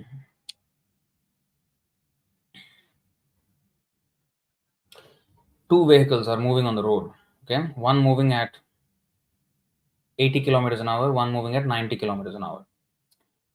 So the one which is moving at 90 kilometers an hour, if it is behind, it will slowly catch up on the 80 and then eventually move forward. So for the person who is sitting in the bus of 90 kilometers an hour, when he looks at the 80 kilometers an hour bus, for him the 80 kilometers an hour bus is moving backwards at the rate of 10 kilometers an hour from his stationary viewpoint. For the person who is on the 80 kilometers an hour bus, the 90 kilometers an hour bus is moving at a rate of 10 kilometers an hour away from him in the forward direction. That's all that matters. From here it is backwards, there it is forward. The relative motion is the same. From there it looks forward, from here it looks backward. It means I am moving forward. So relatively it's the same. So it's just a very crude example, very rudimentary example, but that's how it is. So, well, the point is Rahu is the cause of eclipse, but then we are able to understand eclipses just by following the moon, and it's a fact. You can actually follow the moon, and then you can predict eclipses. In fact, modern astronomy, you can predict the eclipse 1,000 years later when it's going to happen, exact date and time. You can do that. So, how is that possible? Because they have studied already the pattern of the sun and the moon. So, where they will coincide, so how is it happening when we have Rahu as the explanation for it? Well, Surya Siddhanta has an explanation where Rahu comes in between the sun and the moon, or the moon and the earth, or like this, and then causes the this thing. But it is aligned with the moon at that time. So Rahu is considered a node in Surya Siddhanta, whereas it is considered a planet in the Puranic cosmology. In the Siddhantic cosmology, it is considered as a node, which is a subtle existence. Node. It's just a you know node. How to say? It's almost like a very. It's a point, arbitrary point almost, but it's not. But that's how it shows up in calculations of Surya Siddhanta. So anyway, it's a little bit complicated to understand this, but if we try to read both Puranic and Siddhantic versions of cosmology, slowly we will realize that both these viewpoints are possible. Now, both these realities are possible, and Krishna can make one see this way and another person see the other way. Like in the demigods, they see one way and we see another way. So for us, it appears, the whole universe appears lifeless, meaningless, cold, dark, arid, desert like, uninhabitable. That's how it appears to us, or at least the modern scientists.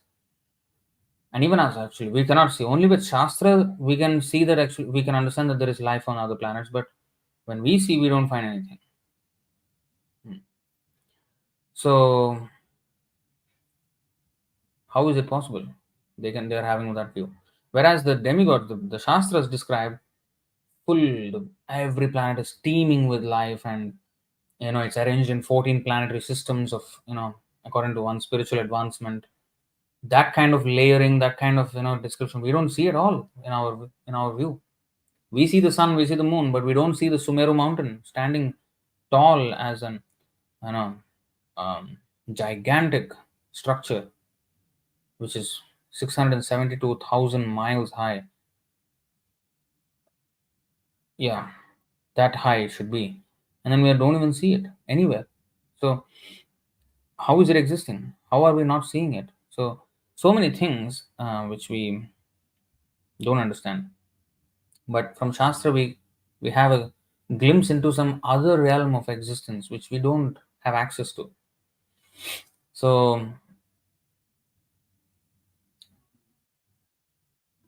So that means Krishna offers different views of the same universe to different grades of living entities. You see? So for us, it appears in one way. For another person, it can appear a totally different way. But especially the demigods and higher beings. Earth, round or flat? Well, in Surya Siddhanta, it is described as a round, globe, sphere. And in the Purana is described as a flat in the Bhagavad Purana. If you read, the whole description is about flat, and it's a much bigger. The Mandala is a far, far, far more expansive landmass than the Earth that we know. And the Earth is only one part of the Jambudvipa, which is on the south side of the Meru mountain, southern side, and that part of that entire plane of Bhumandala is Earth. But the Earth is round for us. That means if a person comes here, then he comes out from here after that. He comes out here, and comes in here again. You know that, like a wormhole, like a portal, comes out here and comes back again in here. So for us, it appears like a round because we can like go around here and there. But it's actually an illusion of the Lord which makes us see it as a round when it is actually a flat. So the Lord can do this easily. And also it is in a much gross dimension than subtle dimension of Bhumandala. The subtle dimension of Bhumandala is which we cannot see. We can see the gross version of it. In fact, there is an explanation of Sridhar Swami on one of the verses of Vishnu Puran. I'll read it to you. It's interesting because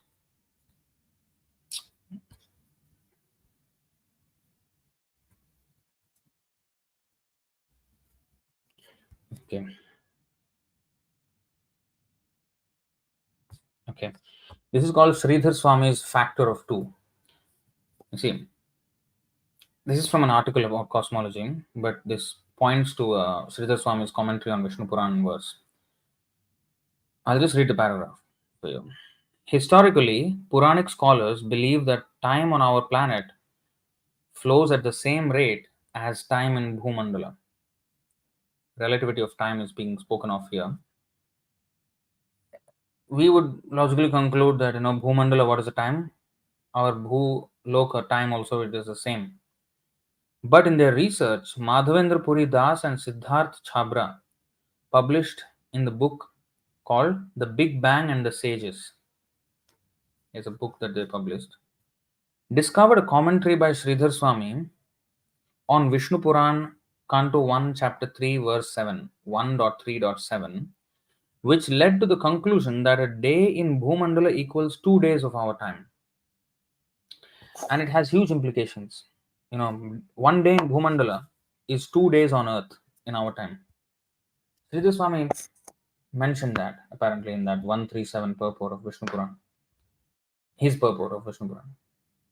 So that would mean Earth is part of Bhumandala. That means whatever time Bhumandala is experiencing, Earth also should be experiencing about the same time. But no, 1 day is equal to 2 days here. That means we are experiencing a grosser version of it than the subtle Bhumandala, because you see, like the demigods, they are higher beings. 1 day is 1 year here. So they are higher, we are lower. So we spend more time, for them it is just 1 day. So the beings in the higher realm, they experience shorter day for the same duration that is longer on the lower planetary systems. So if with that calculation, if we come to this point of 1 day in Bhumandala is 2 days on Earth, in our experience, means the Bhumandala experience is a more higher experience than we have. It is a more advanced than we have. That means we are living in a gross dimension of the Bhumandala. Just like projections. If I project something on the wall, something that is maybe a physical object, but I project it on the wall, you will see it as an image of that physical object. Suppose I point a camera to something on this table. maybe the keyboard, and then I have a projector and I project that on the screen behind me, wall behind me. So you will see the projection of a physical object as an image. Well, that is the projection that we know of. There is another kind of projection where a more subtle entity is projected as a gross physical thing. Now, here we are projecting physical things as an subtle image of the physical thing. It looks like a keyboard, but it's not actually a keyboard, it's a subtle image of a keyboard. But the physical thing is here. So the projection is a subtle version of it or image of it, right? But most of the projections in the material world, in the actual creation, happen the other way around. The subtler aspects are projected in the grosser realms. For example, take our own body. This body is a projection of the actual soul. It looks alive, and it's in the gross dimension here. But actually, the body is not alive. It is a projection of the soul and its current mindset, its current mental, psychophysical conditioning is being projected as this body. So it is a subtle thing that is actually projected onto the world as we see it. We actually never see the persons that we hold them so dear, like our near and dear. When they pass away, we don't even know where they went. We never even saw them. We only saw the gross projection of the soul. Do you understand? We never saw the soul. We never saw the person at all. But we interacted with the person. The gross outward projection of the real soul inside. And now, when the dead body means that projection is just lifeless now, it's not representing that person anymore. It's just a lump of matter right now. Whereas, when the person was inside, that body represented that person. Whereas now it does not represent that person. It's a gross projection of a subtle being, which is a soul. So, similarly, subtle planetary systems, subtle beings can be projected to us in a gross dimension where we see things in a different format than what the subtler beings would see. I hope you're able to relate to what I'm saying. So this is a twist in our thinking actually. It expands our thinking and how we just will start to admire at the extent of illusion that Krishna is actually manifesting in this world. We think, okay, we have heard the word Maya many times, yeah, illusion. But even physically, how one person can see it in one way, another person can see it in another way.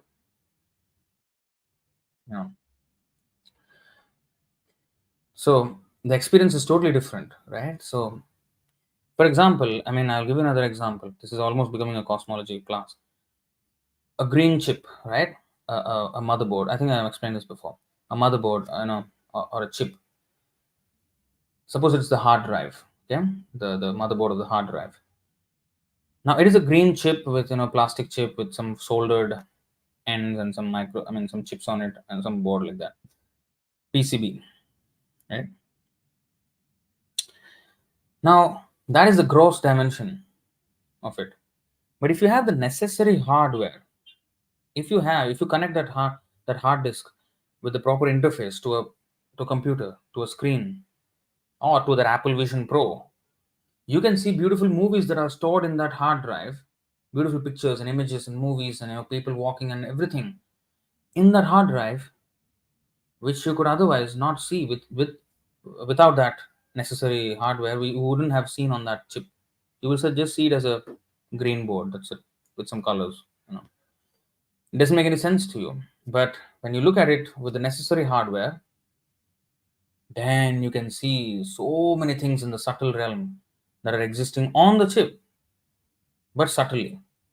It's a video, it's a music, it's a image, so many things, files, documents, so many things are there on that hard drive, which doesn't look like it has anything.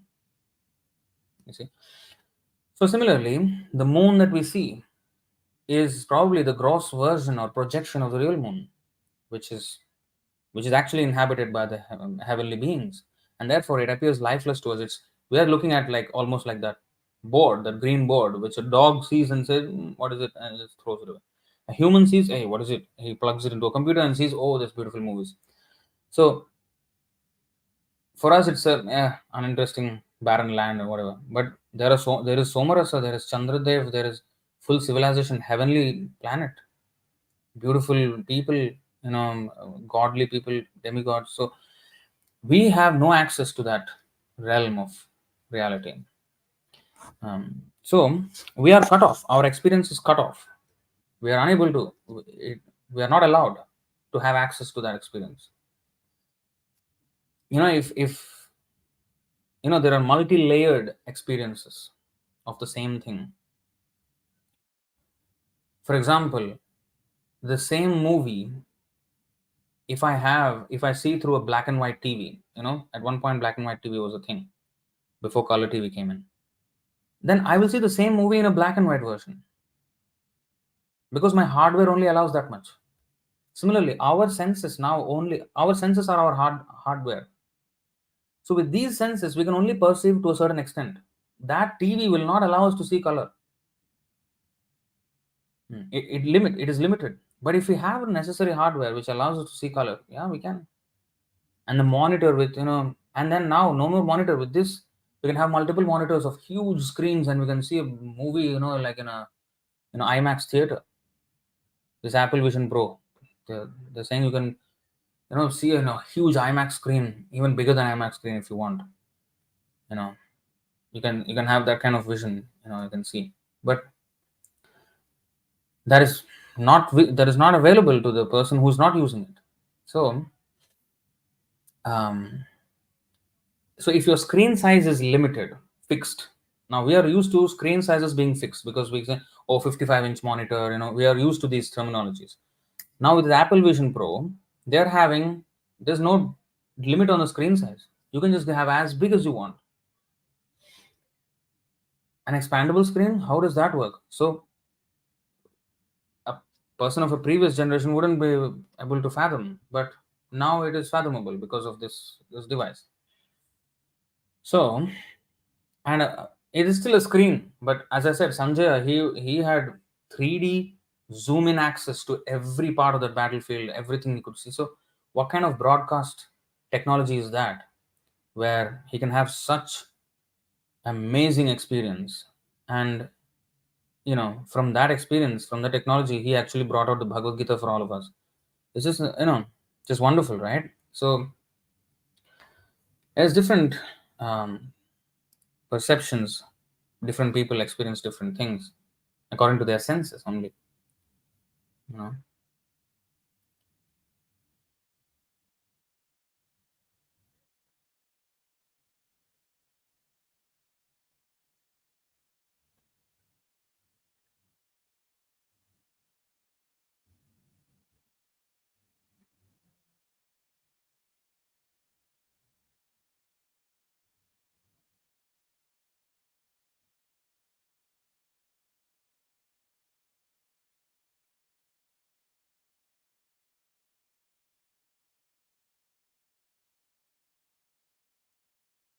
Sometimes, so Dimitri Prabhu, he's saying sometimes when I can't counteract atheist views on something due to my lack of my knowledge, my faith gets shaken. Yeah, this is the point.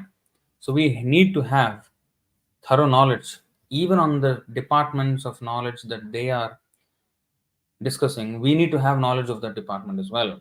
And in a much better way, we have to counteract those descriptions, because to strengthen our mind and then to eventually preach and defeat the other things and establish Krishna conscious philosophy as a supreme. Um, so and to help others strengthen their minds. So that's why we need to have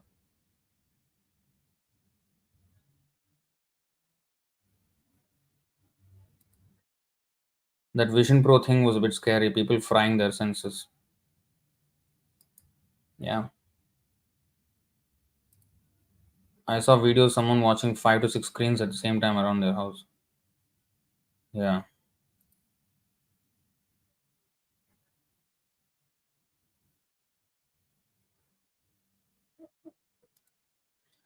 This VR stuff is just another layer of Maya, trying to squeeze sense gratification to the maximum extent. I'm sure there will be some injury cases because of these things. People don't have brain nowadays. Yeah.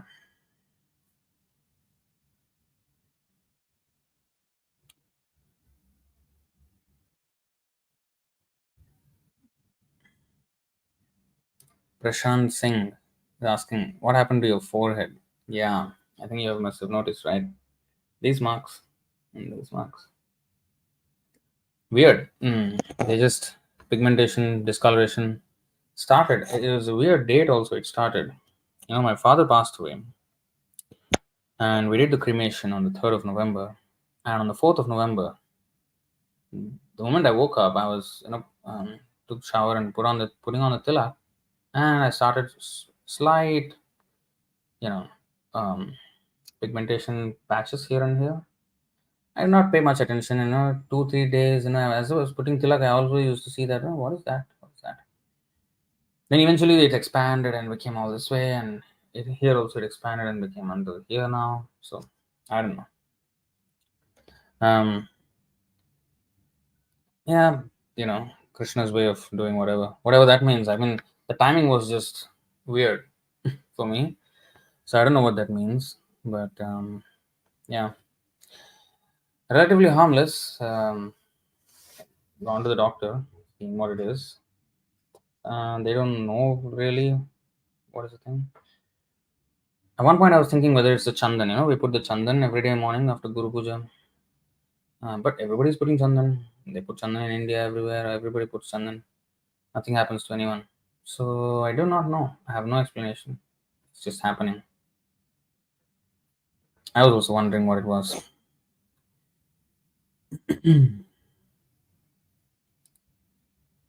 When I looked it up, I looked it up on the internet.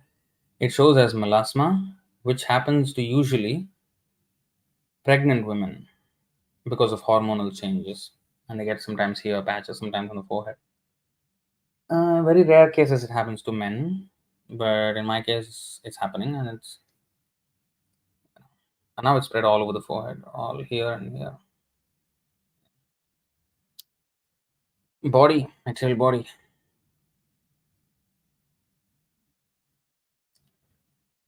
Why do? Why are devotees stopping material progress? We would have been in the caves still without such a progress. Hmm. Okay. Actually, okay. Anyway, that's the whole thing. Sukadeva Goswami actually says in the second canto that you know when there are caves, why is there need of a structure to build? We can save time and chant Hare Krishna. When there is flat land, then why do you need a bed? When you have a hand, why do you need a pillow? So he has all these verses in the Srimad Bhagavatam. Um, yeah, actually, these are all added comforts only. Caves, it doesn't matter whether we are in caves or not. And honestly, people used to live in palaces. I mean, all these kings had huge palaces. So it is there. But material progress was not blocking the spiritual advancement. So we are not against material advancement, but we are against the lack of spiritual advancement. That is what needs to be done. So even if one is materially advanced, it has to be coupled with Krishna consciousness. And honestly, if you're Krishna conscious more and more and more, and if more people become Krishna conscious, they will lose taste in getting excited for. And honestly, I mean, you are thinking about the advantages that technology is offering. Yes, we will use those advantages in Krishna's service. Definitely. Yes, it is demoniac, yes, but we will still use it. Yeah, in Krishna's service. But it is also creating a lot of imbalance. Ecological imbalance and all that is one thing. Spiritual imbalance. How much you are sacrificing on the spiritual aspect of life in order to have this material advancement. Because everything comes at the cost of something else. That's the nature of this material world. So if we have to spend so much time doing these advances in technology, then how much are we compromising on our spiritual life? Because now people have to work 12-hour shifts, Where is the time then left for their spiritual advancement? So there's none. So it is coming at a huge cost. So that is what we're against. So then we may say, then why are you using technology? Well, we will use it until we break it down. We'll use it until we break it down. In the sense that, ajagar vritti. And the rat makes the hole, labors hard to make the hole, and then the snake comes in, eats the rat, lives in the hole. So we will do some similar thing. So we will use the technology that is available. Eventually, it should come to a point where people understand. Okay, you know what? Life is way more meaningful than this, and they come to Krishna consciousness. And once more and more population comes, of course, Kali Yuga will go on one side, but we can save as many people as possible. You know, and we can use such technology to save as many people as possible. If it has reach, yeah, it has a lot of negative effect on people because of social media, but we can use the positive effect and you know extract the positive effect out of it and then make good use of it. Just like this material body is bad enough, it's actually not supposed to be our real thing. We are spirit soul, atma, but we have it. So okay, use it in the best possible way in Krishna's service. So similarly, we already have it. It's a bad bargain. um, we have the technology already at the expense of our spiritual lives, at the civilization's spiritual life. So now we just have to use it in Krishna's service and get back to the proper um, Krishna consciousness that went missing in the course of time. Bilaswarga. There is Bilaswarga, there is Bhaumaswarga, there is actual Swarga. So Bhaumaswarga is in the Bhumandala. All the other 9 varshas of the Jambudvipa, except Bharatvarsha, are Bhaumaswarga, earthly heaven. They're also heavenly. Only earth, this Bharatvarsha is actually very full of misery, and there's a balance of all these things.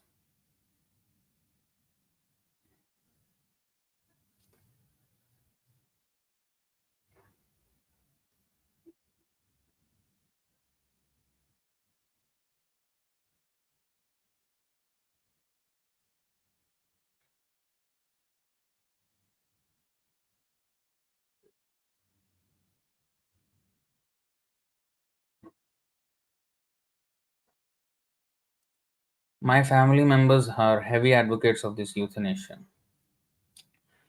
Well, that's the problem. Okay, there. Before advocating for anything, you have to understand things actually. Death, life. What is actually life? What is death? We should understand first basics. People don't understand basics and hold massive opinions, strong opinions about subjects when they don't have basic understanding. That's where the problem happens.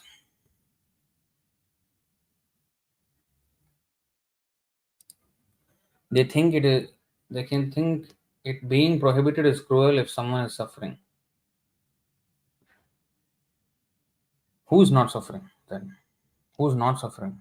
Everybody is suffering. The answer is to give holy name. If they're suffering, give the holy name. They may not gain materially much, but that holy name will counteract so much sinful reaction. So that is the actual thing that needs to be given.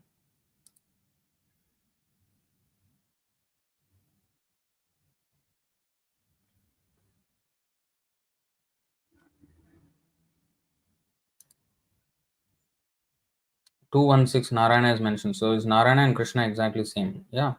There's no difference between the two. Krishna is Adi Narayan. He's the origin of even Narayan.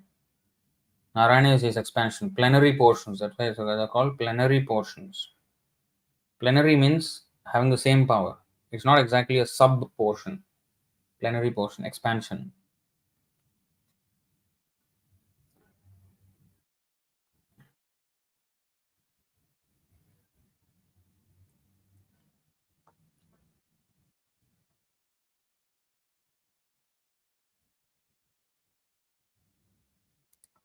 But we have access to Krishna as explained in 2 to 35.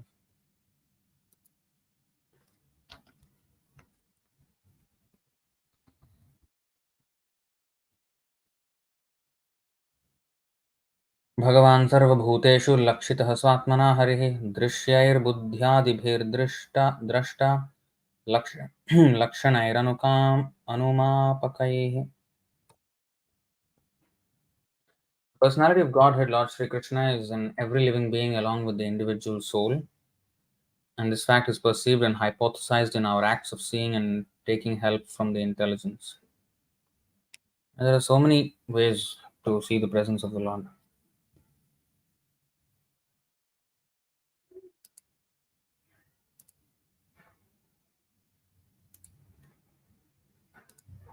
Thank you for such deep analysis, especially for the examples with the projections and the chip. Yeah, so that's why I want to make this cosmology video in one place where everything is explained to get an understanding why there is so much difference, and should that mean we should relinquish one explanation for to accommodate the other? Good news is no.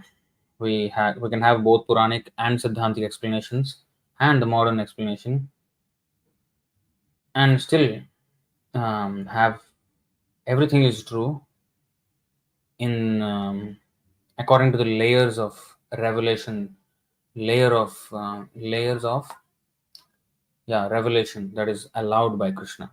How much is revealed at each layer of knowledge? So that much we can understand. Like same thing, like um, the rain happening by evaporation, condensation, and then what is that called? Cloud into water. What is that act? That phenomenon called? So anyway, so the rain that is happening as we understand it in geography, that is not denied in the Shastras. In fact, in Sandipani Muni, as I explained, that example is given in the Nectar of Devotion. When I was reading that explanation, that Sandipani Muni, this example of rain, water coming, evaporating from the ocean, coming back as clouds and river back into the ocean. So I was just thinking, wow, okay, the explanation is good, but that means I was thinking of the other thing where if this explanation is given in Shastra, that means our Shastra accepts the modern understanding as well. So modern science is not denied, but modern science is only a layer of understanding. There are higher layers of this understanding of the same phenomenon, which we do have no access to. So that Indra is the controller of rain, and Vayu the controller of wind, and sun, Surya controller of sun, and all of them cooperating to bring this rain and everything. So how it is all happening?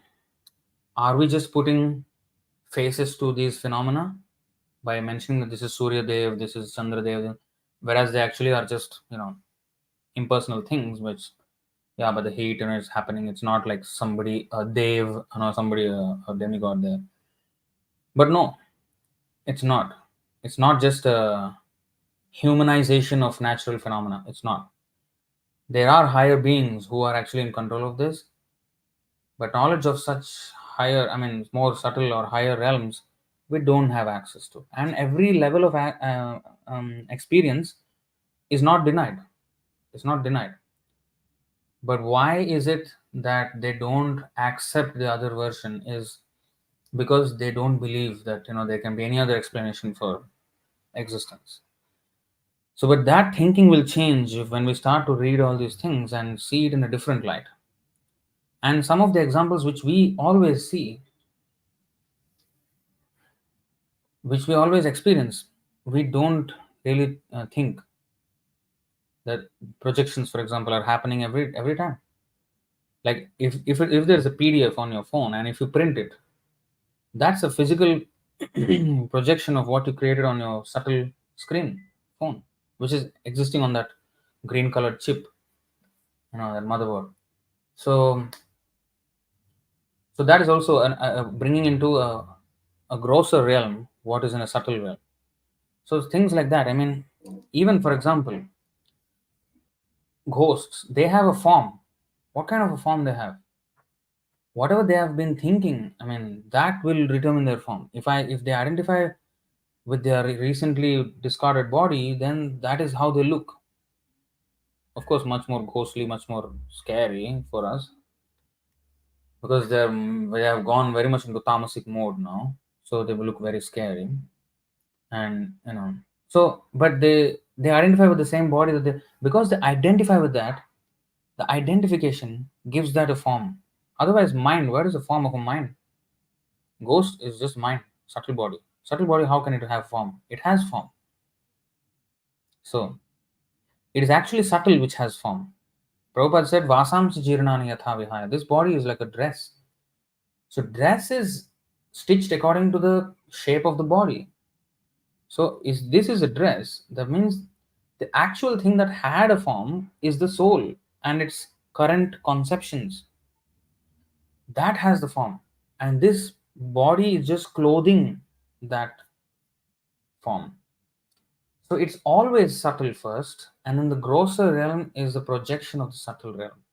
For example, I have an idea, and then I talk about it, then I do something about it, and then I make it into a, suppose I'm a businessman, I have a business idea, and then eventually it becomes an actual business where I can see tangibly the gross effects of my initial idea, which was subtle. So everything starts from subtle and then eventually goes into gross. So similarly, we are shown sometimes only the gross parts of it, without, like, we cannot know the intentions of a person, of a businessman, his idea. We never saw that. We only saw the beginning when his company was registered, and eventually profits, and eventually the market, I mean, the product became a huge success, and that's when we notice. But that's not the beginning of the existence. So that's only what we notice. What happened before that, the subtle part in his mind, what is going on, all the idea and brainstorming, and all the talks that he has with his thing. So that is more subtle. It's not tangible, it's intangible for us. For us. So so everything like that has an eventual gross manifestation, but it starts off from subtle. Like the soul. Soul is subtlest. But around it comes the little more gross mind. And around a mind intelligence falls ego. And then around that comes the body, which is even more gross, which we can see with our gross senses. And then we can make inference of, like, if I see my, somebody's face as frowned, then I know he's angry. Anger is a feeling that is happening in the mind of a person. I can't see anger, but I can see the gross representation or the projection of anger in the body. Understand what I mean? So it's, and from the gross projection we can infer what is happening in the subtle realm, in the mind, in the subtle body, what is happening. So it's always a projection of the subtle over gross, which is more common than the gross things projected onto the subtle realm, if that makes sense to you. Hmm.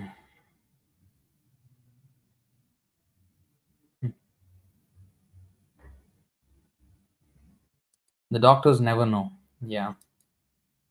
They just Google things. Yes, I have seen them Googling things when I go to them. Does Shastra say anything about skin changing color? I don't know. Maybe there is. I don't know.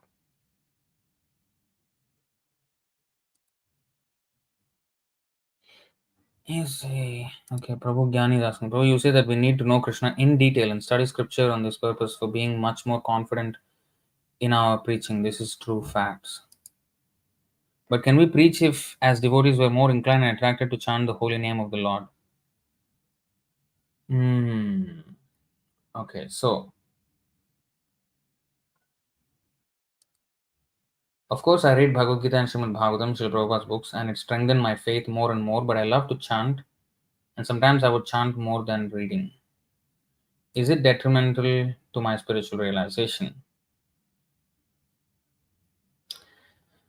Okay, so good question. So you can chant. Of course you can chant. But we need to also read. So At this stage, we cannot say, we cannot choose, oh, I like chanting more than reading.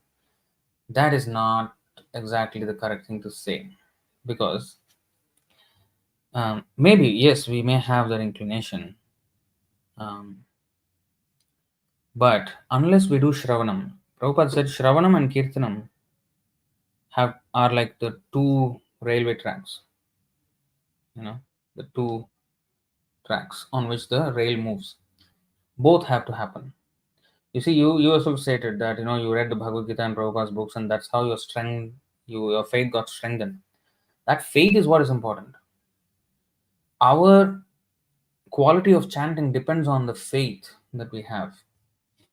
And faith means, can it withstand an attack from Maya? So when Maya gives attraction or attractive proposal, for example, an Apple Vision Pro or anything, sometimes it can be politics, sometimes news, sometimes sports, or sometimes whatever it is, one's interests is. So Maya will attack. And do I have sufficient weaponry with myself to combat that? And yes, I mean you can of course chant, but reading also should be there. If the reading is not there, the chanting will not also go strong. I cannot pinpoint that verse number. Um, in fact, if you see in the 19th chapter of the Madhya Lila, 1152, you know, there also it is mentioned that we have to hear. And anyway, even it is said here, what is that? Shrinvatam swakathaha Kṛṣṇa punya shravana kirtanaha yadantasthoya bhadrani vidhunoti. Our chanting quality cannot improve if we don't hear. See, hridhi antah sthohi abhadrani vidhunoti suhrit satam. Sri Krishna, the personality of Godhead, who is the Paramatma, super soul in everyone's heart and the benefactor of the truthful devotee, cleanses desire for material enjoyment from the heart of the devotee who has developed the urge to hear his messages. This Vasudeva Katha Ruchi has to be there. Because if I'm attracted really to Krishna, I should be attracted to all his aspects. Why only one? That means there is some defect. If I don't read as much, why am I not reading? Am I not interested enough to read about Krishna? Am I interested only in chanting? At this point, we cannot make what is that differences like that.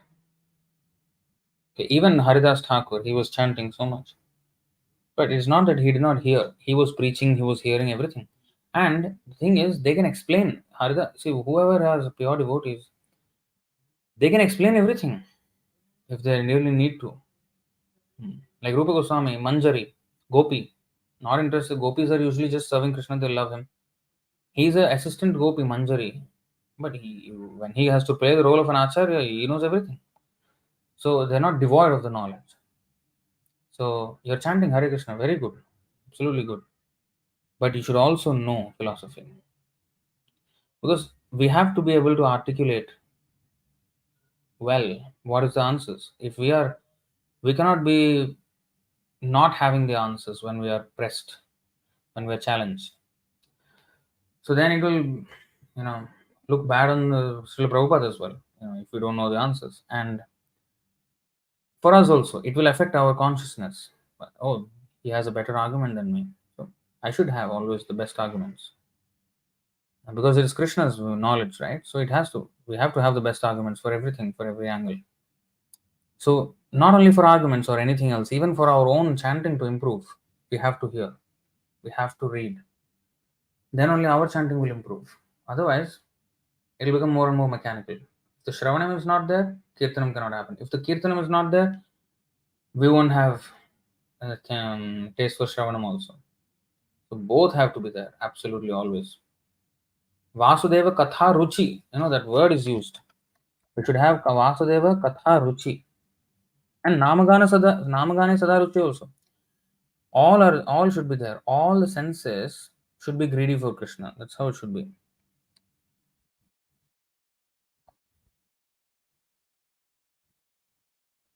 शुश्रूषोः श्रद्धानस्य Vasudev कथा रुचिः स्यान् महत्सेवया विप्राः पुण्यतीर्थनिषेवणात्. O twice born sages, by serving those devotees who are completely freed from all vice, great service is done. By such service, one gains affinity for hearing the messages of Vasudeva. See? We should gain affinity for hearing the messages of Vasudeva.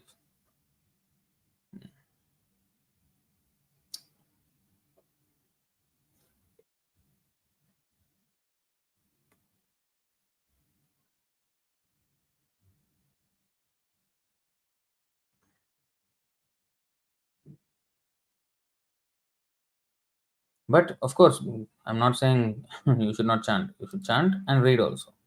Both should be there. Otherwise, why there is Shravanam and then only Kirtanam? First is Shravanam. Shravanam has to be done. That's the first thing, in fact. And that should always be maintained. Satyam, one of my cousin is a doctor. Since I know him from my childhood, I know what kind of a doctor he is. He always uses Google and they say they just use it to look for references from medicine books. This is why I don't have faith in modern doctors. Yeah. They actually don't know. They don't know how things work. So even the doctor that I went to doesn't know really what's causing it. Or whatever. So Prabhu Gyani is saying, I am so fallen and contaminated and neophyte devotee. That's how we should always think. And therefore, I should always take to every single aspect of devotional service, especially Shravanam Kirtanam. Prabhupada says, how will you arrest your mind? If, Prabhupada said, I wrote these books, why are you not reading? Prabhupada wanted us to read. Because how are we going to arrest our mind when it is raging and raving about everything material? I may be chanting, but my mind is going a million places. How am I going to arrest my mind? So I cannot all the time chant because I'm not that stable. So I'm unstable, yeah.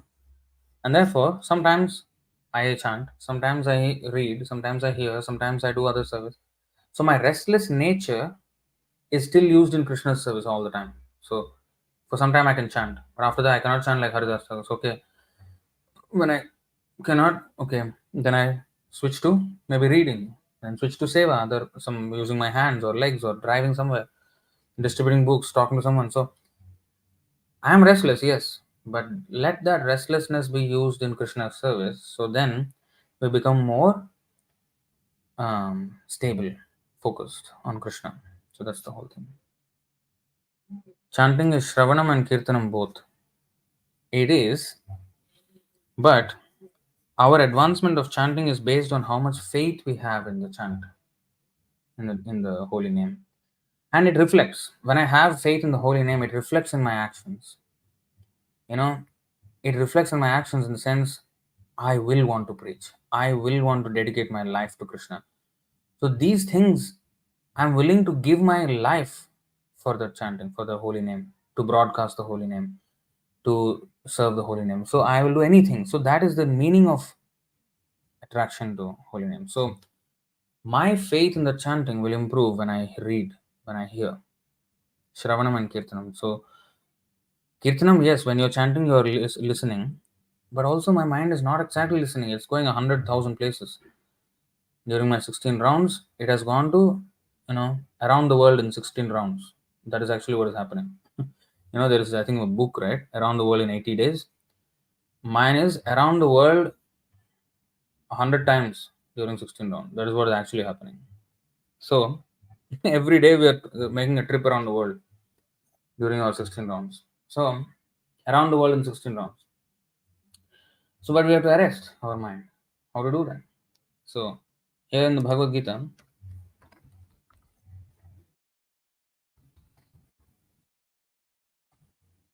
यतो यतो निश्चलति मनश्चञ्चलमस्थिरं ततस्ततो नियम्यैतद् आत्मन्येव वशं नयेत्.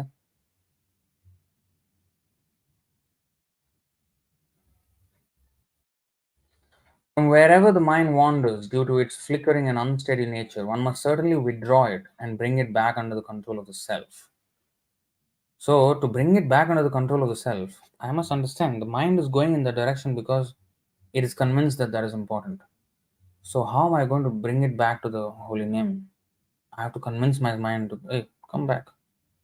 Krishna is the source of that thing also. So, don't worry, come back. So, I have to understand, I have to, you know, bring it back. So, I have to have all the power, all the weaponry to bring it back. So, all this weaponry is the, just like Shastra, there is Shastra. So to control, shasan the mind, control the mind.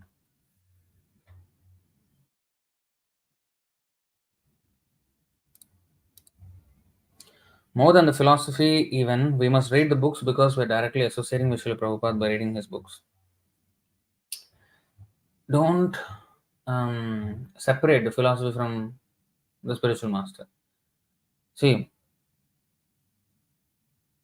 the principle of Guru is that he chakshudan diloje janme janme prabhushe divya jnana hriday prakashito. Every day we are singing. So that is what a guru does. Om ajnana timirandhasya jnananjana shalakaya jnana. So association with Prabhupada means the knowledge. And knowledge, getting knowledge means we're associating with Prabhupada. So there, it is not that I am with Prabhupada when I'm reading book. I can be reading and my mind, I'm totally without Prabhupada. I mean, totally against Prabhupada even, I can be. I've seen many devotees. They read Prabhupada books, like even in ISKCON. They read Prabhupada books, but they're not working as what Prabhupada wanted. And they have very, very off, their understandings are very off, philosophically even. And they read Prabhupada books. So, association is not only just reading. Association means to read, to follow the instruction, to follow the guidance of, the system that Srila Prabhupada set up. Everything. Associating with Prabhupada means reading is one of the ways to associate. Engaging in the service that the temple authorities gave you is another form of associating with Prabhupada. Everything is association. Every single thing is association. So, um, association actually means not only that we take from Prabhupada, we give Prabhupada service. So, in fact, our life should be dedicated to that. Association means to follow the instruction, to offer my service to the Guru. Hearing is one thing, where he is giving the knowledge, I am lending my ear. What am I doing with that after that? So, some people are like that, just hear and then read, and then they don't actually engage in service. Is that actually associating with Prabhupada? Well, it is. You are reading, yes, but you're not sufficiently surrendering. Surrender is what is the real association means. Surrender means, Bhagavad-gītā, Arjuna did not just hear and said, yeah, Krishna, you know what? That was cool. That was deep. Yeah, that was nice. Yeah. No. Karishe vachanam tava. I'm going to do what you say. Okay, I have to kill my grandfather. You're saying, yes, I'll do that. I have to kill my guru. Okay. I understand what I have to do and I will do it. So, because you have asked me to do it, I'll do it. I will do whatever you say. So, that is actual association. Surrender. Karishe vachanam tava ei mantra siddhi, Prabhupada said in his Vrindavane bhajan. Karishe vachanam tava ei mantra siddhi. That is the mantra siddhi. If even our chanting, if we have to attain perfection in our chanting, we have to be in the mood of Karishe vachanam tava, not Karishe vachanam mama. Now we are in the position of Karishe vachanam mama. I will do what I say. I will do what I feel like. That is our current position. Even in devotional service, this aspect, this flavor of Karishe vachanam mama is going on. And Arjuna in the beginning of Bhagavad-gītā was Karishe vachanam mama. He changed that in the end to Karishe vachanam tava. Tava meaning Krishna. That is the perfection. When the mama changed to tava, Krishna, that is when perfection. So associating with Guru means to actually come to the point of serving him, and that to first understanding and serving him after clarification. It's not that blindly serving also. With clarification. That's why Arjuna asked so many questions, relevant questions throughout the Bhagavad-gītā, and got received the clarification from Krishna. And once he was thoroughly convinced, yes, then he said, Karishya Vachanam Tava. That's what it should come to. Jelly Moon. How to balance the self in both spiritual and material activities so that we keep a balance and not do the material part too much. So, my question first would be yes, material activities are necessary to the extent to keep our body and soul together. For example, eating is necessary, that's a material activity. Sleeping is necessary. Mating, most people it is necessary. I would say, let's say it's a necessary. Defending is necessary. These things are necessary. But kamasya nendriya pritir labho jivete yavata. But you know what? This word necessary is subjective to many people, right? It is subjective. How much is necessary? Oh, for me, I need to have a comfortable home and financial security in order for me to be peaceful and do devotional service, perform devotional service. I think that is what is necessary for me, but that's wrong. So I actually, you know what is actual necessity? 3 paces of land that Vamanadev asks to Bali Maharaj.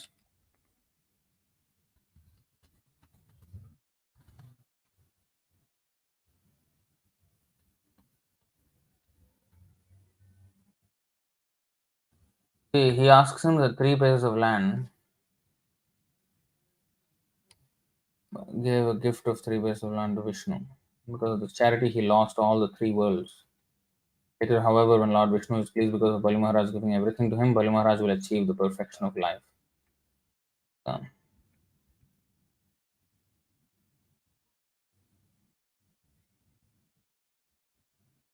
So here, actually, Vamanadev says very nicely.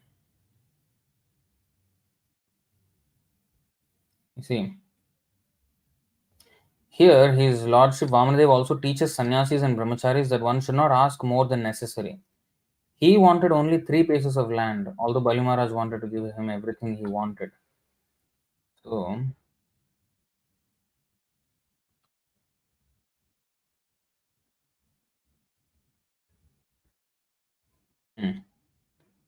cooking of the Daityas. You see, here Vamanadev is saying, comes from such a noble family and were able to give charity munificently. I only asked 3 paces of land to the measurement of my steps.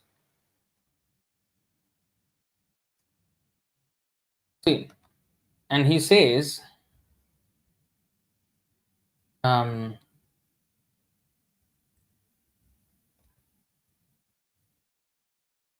you see, he says, I can give you everything, but you're only asking 3 paces of land. What is this? And you see, this is the point. 8:19:21 Sri Bhagavan Yavanto Vishayaha Preshthas Trilokyam Ajitendriyam Nashaknuvanti Te Sarve Pratipurayitum Nripa. Personality of God says, oh my dear king, even the entirety of whatever there may be within the 3 worlds to satisfy one's senses cannot satisfy a person whose senses are uncontrolled, and therefore I only want 3 paces of land. And what are 3 paces of land? When you walk, your pace, how much, 3 paces of land is how much we need to sleep, lie down, is 3 paces of land, our footsteps, if you calculate. That is how much I need. That means as long as we have a place to stay a little bit, that's it enough, actually. Our necessities are actually only that much to keep the body and soul alive. So, but our necessary, when we say necessary, that necessity is a subjective word for people, because one takes anarthas as arthas. That is our problem. What is unnecessary, we think of them as necessary. And the more we inflate our so-called necessities in the name of necessities, the more we will compromise. We will have to compromise with our spiritual life. The more we increase our necessities. So that's why balance means as much as is necessary. Save the rest of the time for spiritual life, because that is the most important. You said you don't want to do material part too much. What is too much? Subjective, right? But then we have to understand it objectively. What is actually necessary and what is too much from the Shastric viewpoint? Shastra says, Kamasya Nendriya Priti. Don't try to gratify your senses. Just take enough for what is absolutely necessary to stay alive, and use your time, energy, and everything in Krishna's service. That is what it has to come to. That is necessary, and too much, that is the line. But of course, I may not immediately be able to do that, right? So I have to, the whole process of sadhana is to gradually reduce the boundary between, okay, this is my material necessities and this is my spiritual commitment. That has to change. The boundary has to change. The material thing has to reduce, and the spiritual life has to occupy more of my time. Um, if i if i if i draw out 24 hours in a day into a circle, right? What part of the pie chart is material and what is spiritual? How much time am I spending for spiritual activity? How much of it is material activity? So that area of material activity should reduce and reduce and reduce. That means advancement, because bhakti parishanubhavo virakti anyatra chaisha trika eka kala. So virakti, I must have that detachment, that disgust, that detestable feeling for material life, and automatically I will, it will reduce. So the whole point of this Krishna consciousness movement is to mold our life in such a way that our material activities become lessen and lessen and lessen, and what is necessary and what is too much also become redefined at every moment. Because the more you advance, the more you realize that the less you need for your necessities, and the more time you will have left for spiritual activities. Um, so you will not, I mean, as one becomes advanced, one will eventually not want to even work outside. He wants to just dedicate his life and preach. So then his necessities will be even lesser. So like that. So we have to constantly reduce our necessities. So that depends on our attraction for Krishna. Because the more we get attracted to him, the less we get attracted to material things, and the more we understand the um, uselessness of material advancement or material endeavors, and the more and more we get attached to spiritual endeavors. It's not a vacuum. Oh, I don't want to do material work and then I do nothing. No, I do spiritual work, I do devotional service. So I'm filling it up at the same time with much more constructive activity, and I'm moving away from material activity. In that way, rasavarjam rasopyasya paramdrishtva anivarti, paramdrishtva. So once we have a higher taste of Krishna, then we can give up the lower taste of engagement in material activities. So the balance is that ultimately it has to come to the point of nil, zero material activity, and entirely spiritual activity. That is in the spiritual world. Even in this world, when the Goswamis, tyaktva, what is that? Turnam asesha mandalapatim sada srenim sada tuchchavat. So they gave up everything. Nidra hara vihara kadi vijitao. They have given up of even sleep, eating. Raghunath Das Goswami was only eating once in 2 days. Just a little bit buttermilk he was drinking. That's it. They've brought their necessities to that minimum. So of course we cannot imitate, but we can do what is possible for us, and then push the boundaries, push the boundary, so that the material becomes almost nil. That is the whole point. So it starts with hearing. So how to balance now, you're saying? Start listening, start hearing to these messages, you know. Shravanam, read Prabhupada's books, attend these lectures, and then chant Hare Krishna. Try to follow, have Krishna Prasadam and nothing else but Krishna Prasadam. In this way, slowly mold your life in such a way that you will have nothing but Krishna. And then the balance will shift slowly, slowly, slowly. The whole point is to shift the balance. It is not to balance and keep a balance. Shift the balance so that spiritual life become more than material and eventually conquers it completely.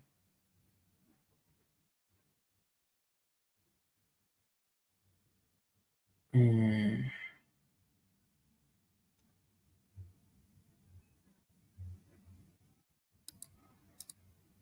Debal is asking when Ask Me Anything session will happen.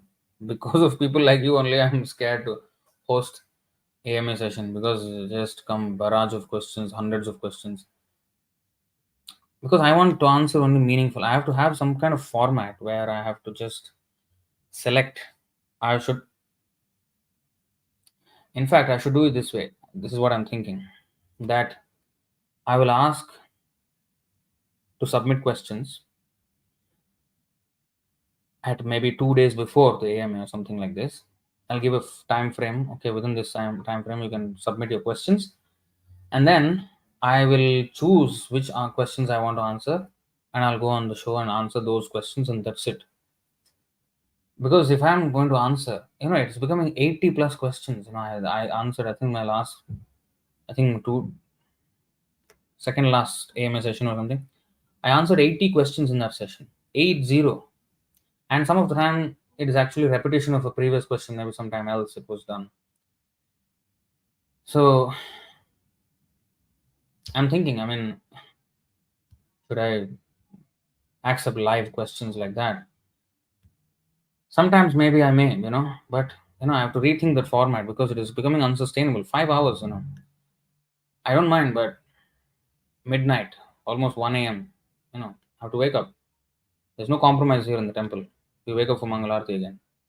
So, and then it affects the activities on the next day because I'll feel drowsy and sleepy because I can't compromise on that as well.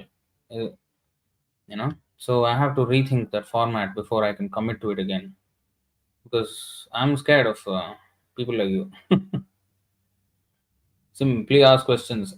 So also, I would appreciate more well thought out questions where the person is actually reading and there's a um, genuine reason to ask the question. Maybe there's a genuine lack of understanding and a genuine seeking. But if it is just for the sake of asking question, even though when I know everything, I don't appreciate such questions as much. It is a waste of time almost. You know. Dimitri Prabhu is asking. I even hear an argument that we can get perfection by executing one of the 9 devotion activities. I prefer reading. I don't need any. Um, we get perfection by executing one of the 9 devotion activities. I prefer reading. I don't need an authority and devotee association. I'm safe, like Parikshit. So is that? Oh, some separatist devotees say like that. So yeah, one can do one thing like Parikshit.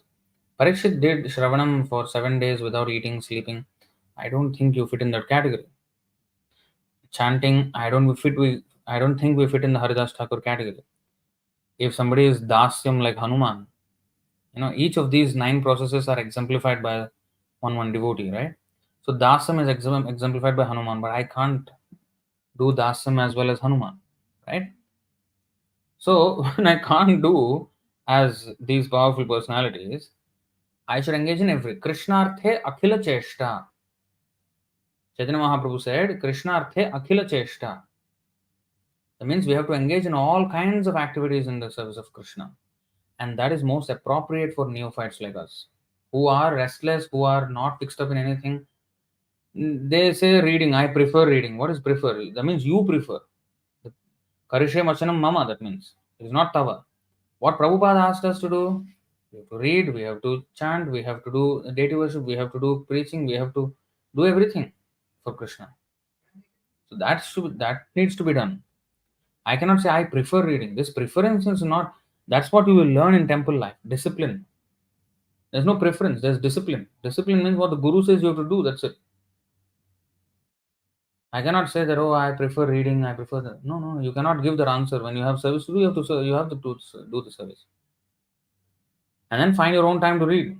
So that's why association is important. When they say I don't need an authority, that means they don't accept Krishna as authority also. They don't accept Prabhupada as authority also. Because if Prabhupada they accept as authority, they have to accept his system of accepting the authority of the temple president, accepting the temple of the authority of temple, because that is also part of Prabhupada's authority.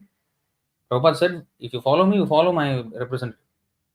And you follow. If you don't want to follow, that means you don't want to follow Prabhupada, you don't want the authority of Krishna, then yeah, Vaikuntha is not for you then. Because there you have to accept the authority of Krishna. There you cannot say I prefer only reading. You cannot say that in Vaikuntha. You have to do everything there. So Karishya Vachanam, as if Arjuna had the personal preference. Did he prefer to fight? No, he did not prefer. But Krishna preferred it, yes. So I will do what Krishna wants. Do I personally want inconvenience? No. But if Krishna wants me to be inconvenienced, yes. I will gladly accept the inconvenience as convenience. That is surrender. Surrender means Anukulyasya sankalpa pratikulyasya varjanam. What is favorable to Krishna, I have to accept, even though I may prefer to not accept such a thing. For Krishna, if he wants, I should accept. That is Anukulyasya sankalpa. Pratikulyasya varjanam. Even if I don't want to give up something, if Krishna wants me to give up, I will give up. That is surrender. Those who say I don't need authority, devotee association, such lone rangers can remain like that. They will not make any advancement at all.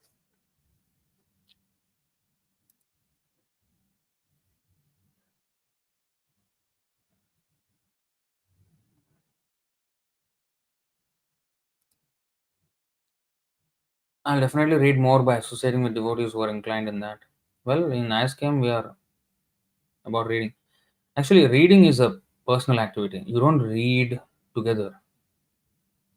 Maybe to induce others to read, maybe there will be a reading session some of you are hosting, I think. But honestly, reading is a personal activity. You have to open the book and read for yourself. Swadhyaya, swa-adhyaya. Swadhyaya means self-study. So it has to be a contemplative exercise.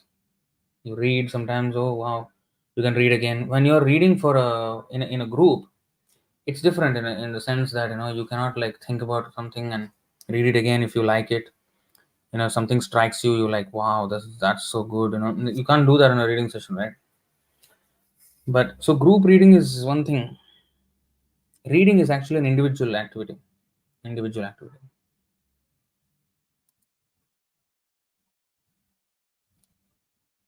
Hmm.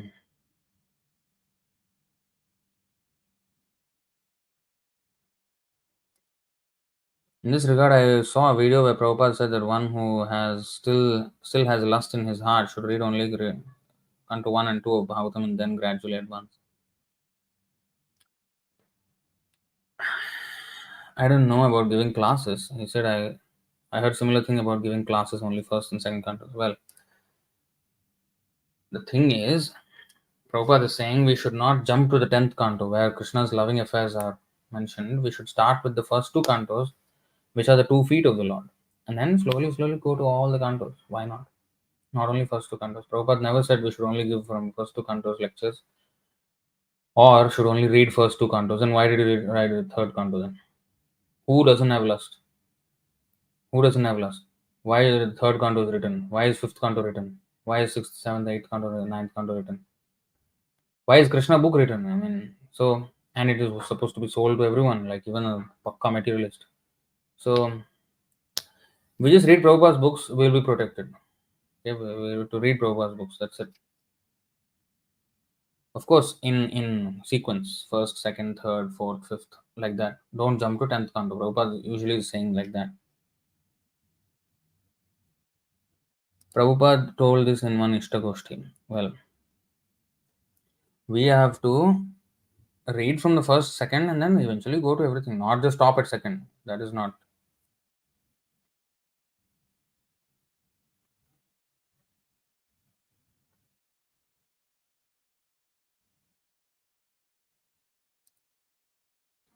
I read in Jayadharma that the living entity is only completely liberated after from Maya after death, that is, after leaving the gross body.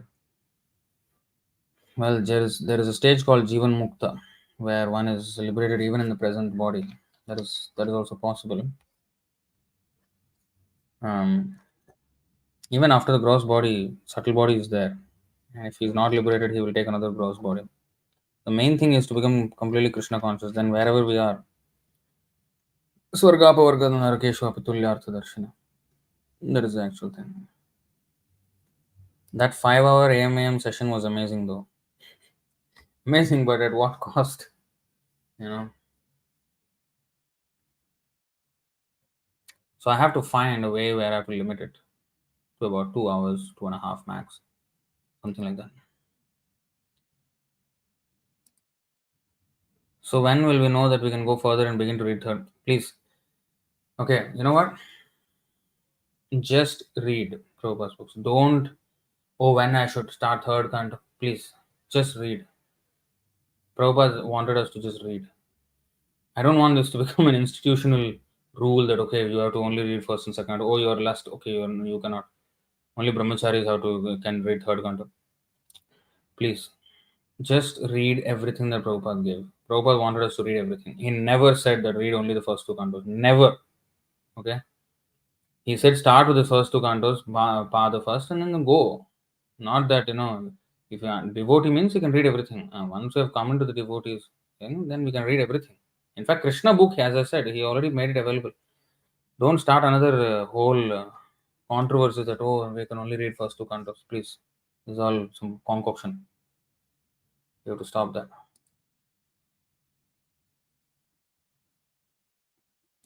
Is Krishna part of Supreme Brahman creator? Well, you go and read today's verse 10:6 and 10:7, then I will understand. Read Bhagavad-gītā. Krishna is the source of everything, not part of some Supreme Brahman creation. What is that?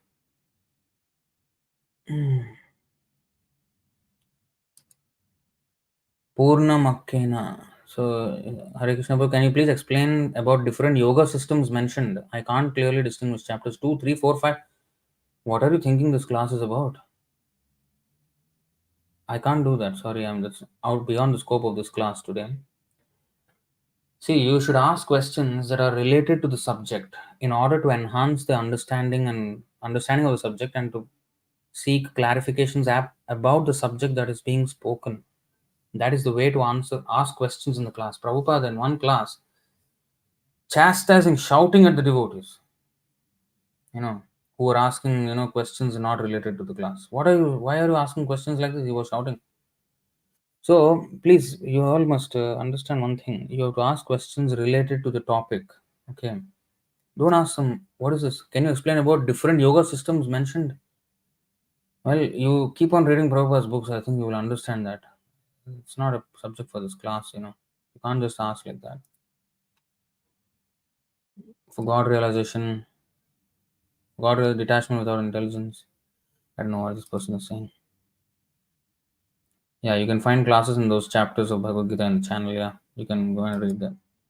Chapter 2, 3, 4, 5, all are there in the in our YouTube channel. You can first of all read, Prabhupada books also.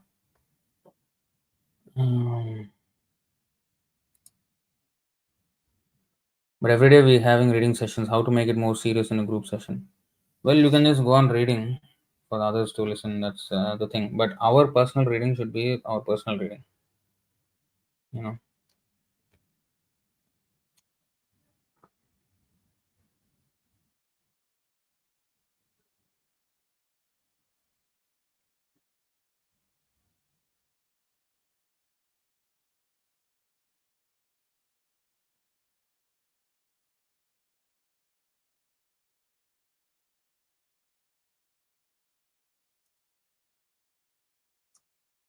Why do Jain monks have the philosophy to not eat anything until their death, or do not wear clothes because they want to finish their karma, so they completely annihilate it?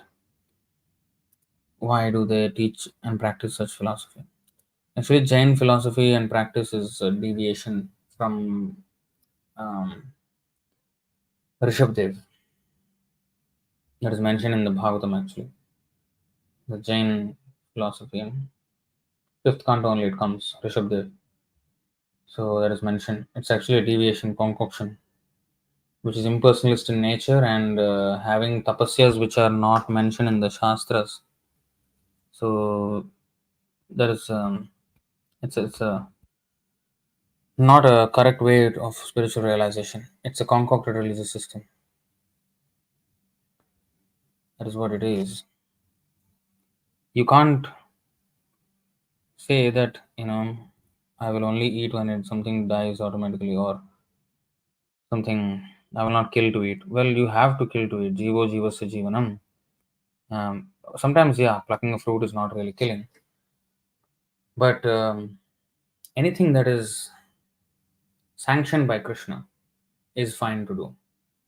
We cannot avoid killing, but we have to be Krishna conscious so that our accidental killing or even the plants which we take life of, if they are used for Krishna's offering to Krishna and take Krishna prasadam, then it is pure. So you cannot counteract their idea of not killing. It comes from a thing that, oh, I should not commit any sin. Committing sin or not committing sin depends on how much adherent I am to Krishna's instructions. If I follow Krishna's instruction, then it is not sin. So, for example, Arjuna was asked to fight and kill. So, is that sin or not sin now? That is killing. But it is not sin because Krishna ordered to do so. So, when upon Krishna's order, we can do. So, that conception of God and His order and that constitutes piety, that is not understood in Jain religion. So, it is a conception that does not have God in it. So, that is a defective religion. It's a concocted religious system. That is a statement of Bhagavatam.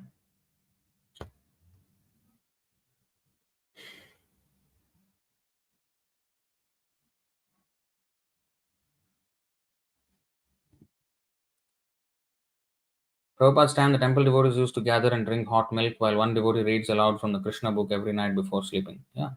No, I'm not saying that reading is good. It's just like almost a class, but just reading without an explanation. But one has to read also personally, alone. One has to read.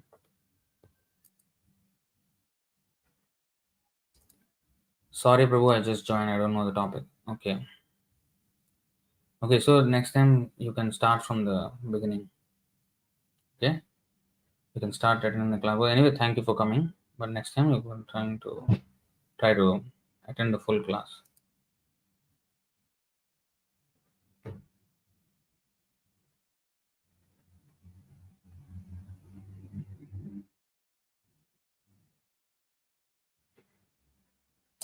All right, so I think that's the end of the question session. Thank you very much. हरे कृष्णा श्री प्रभुपाद की जय भगवद गीता की जय अनंत कोटि वैष्णव वृंद की जय निताय गौर प्रेमानंद हरि हरि बोल हरे कृष्ण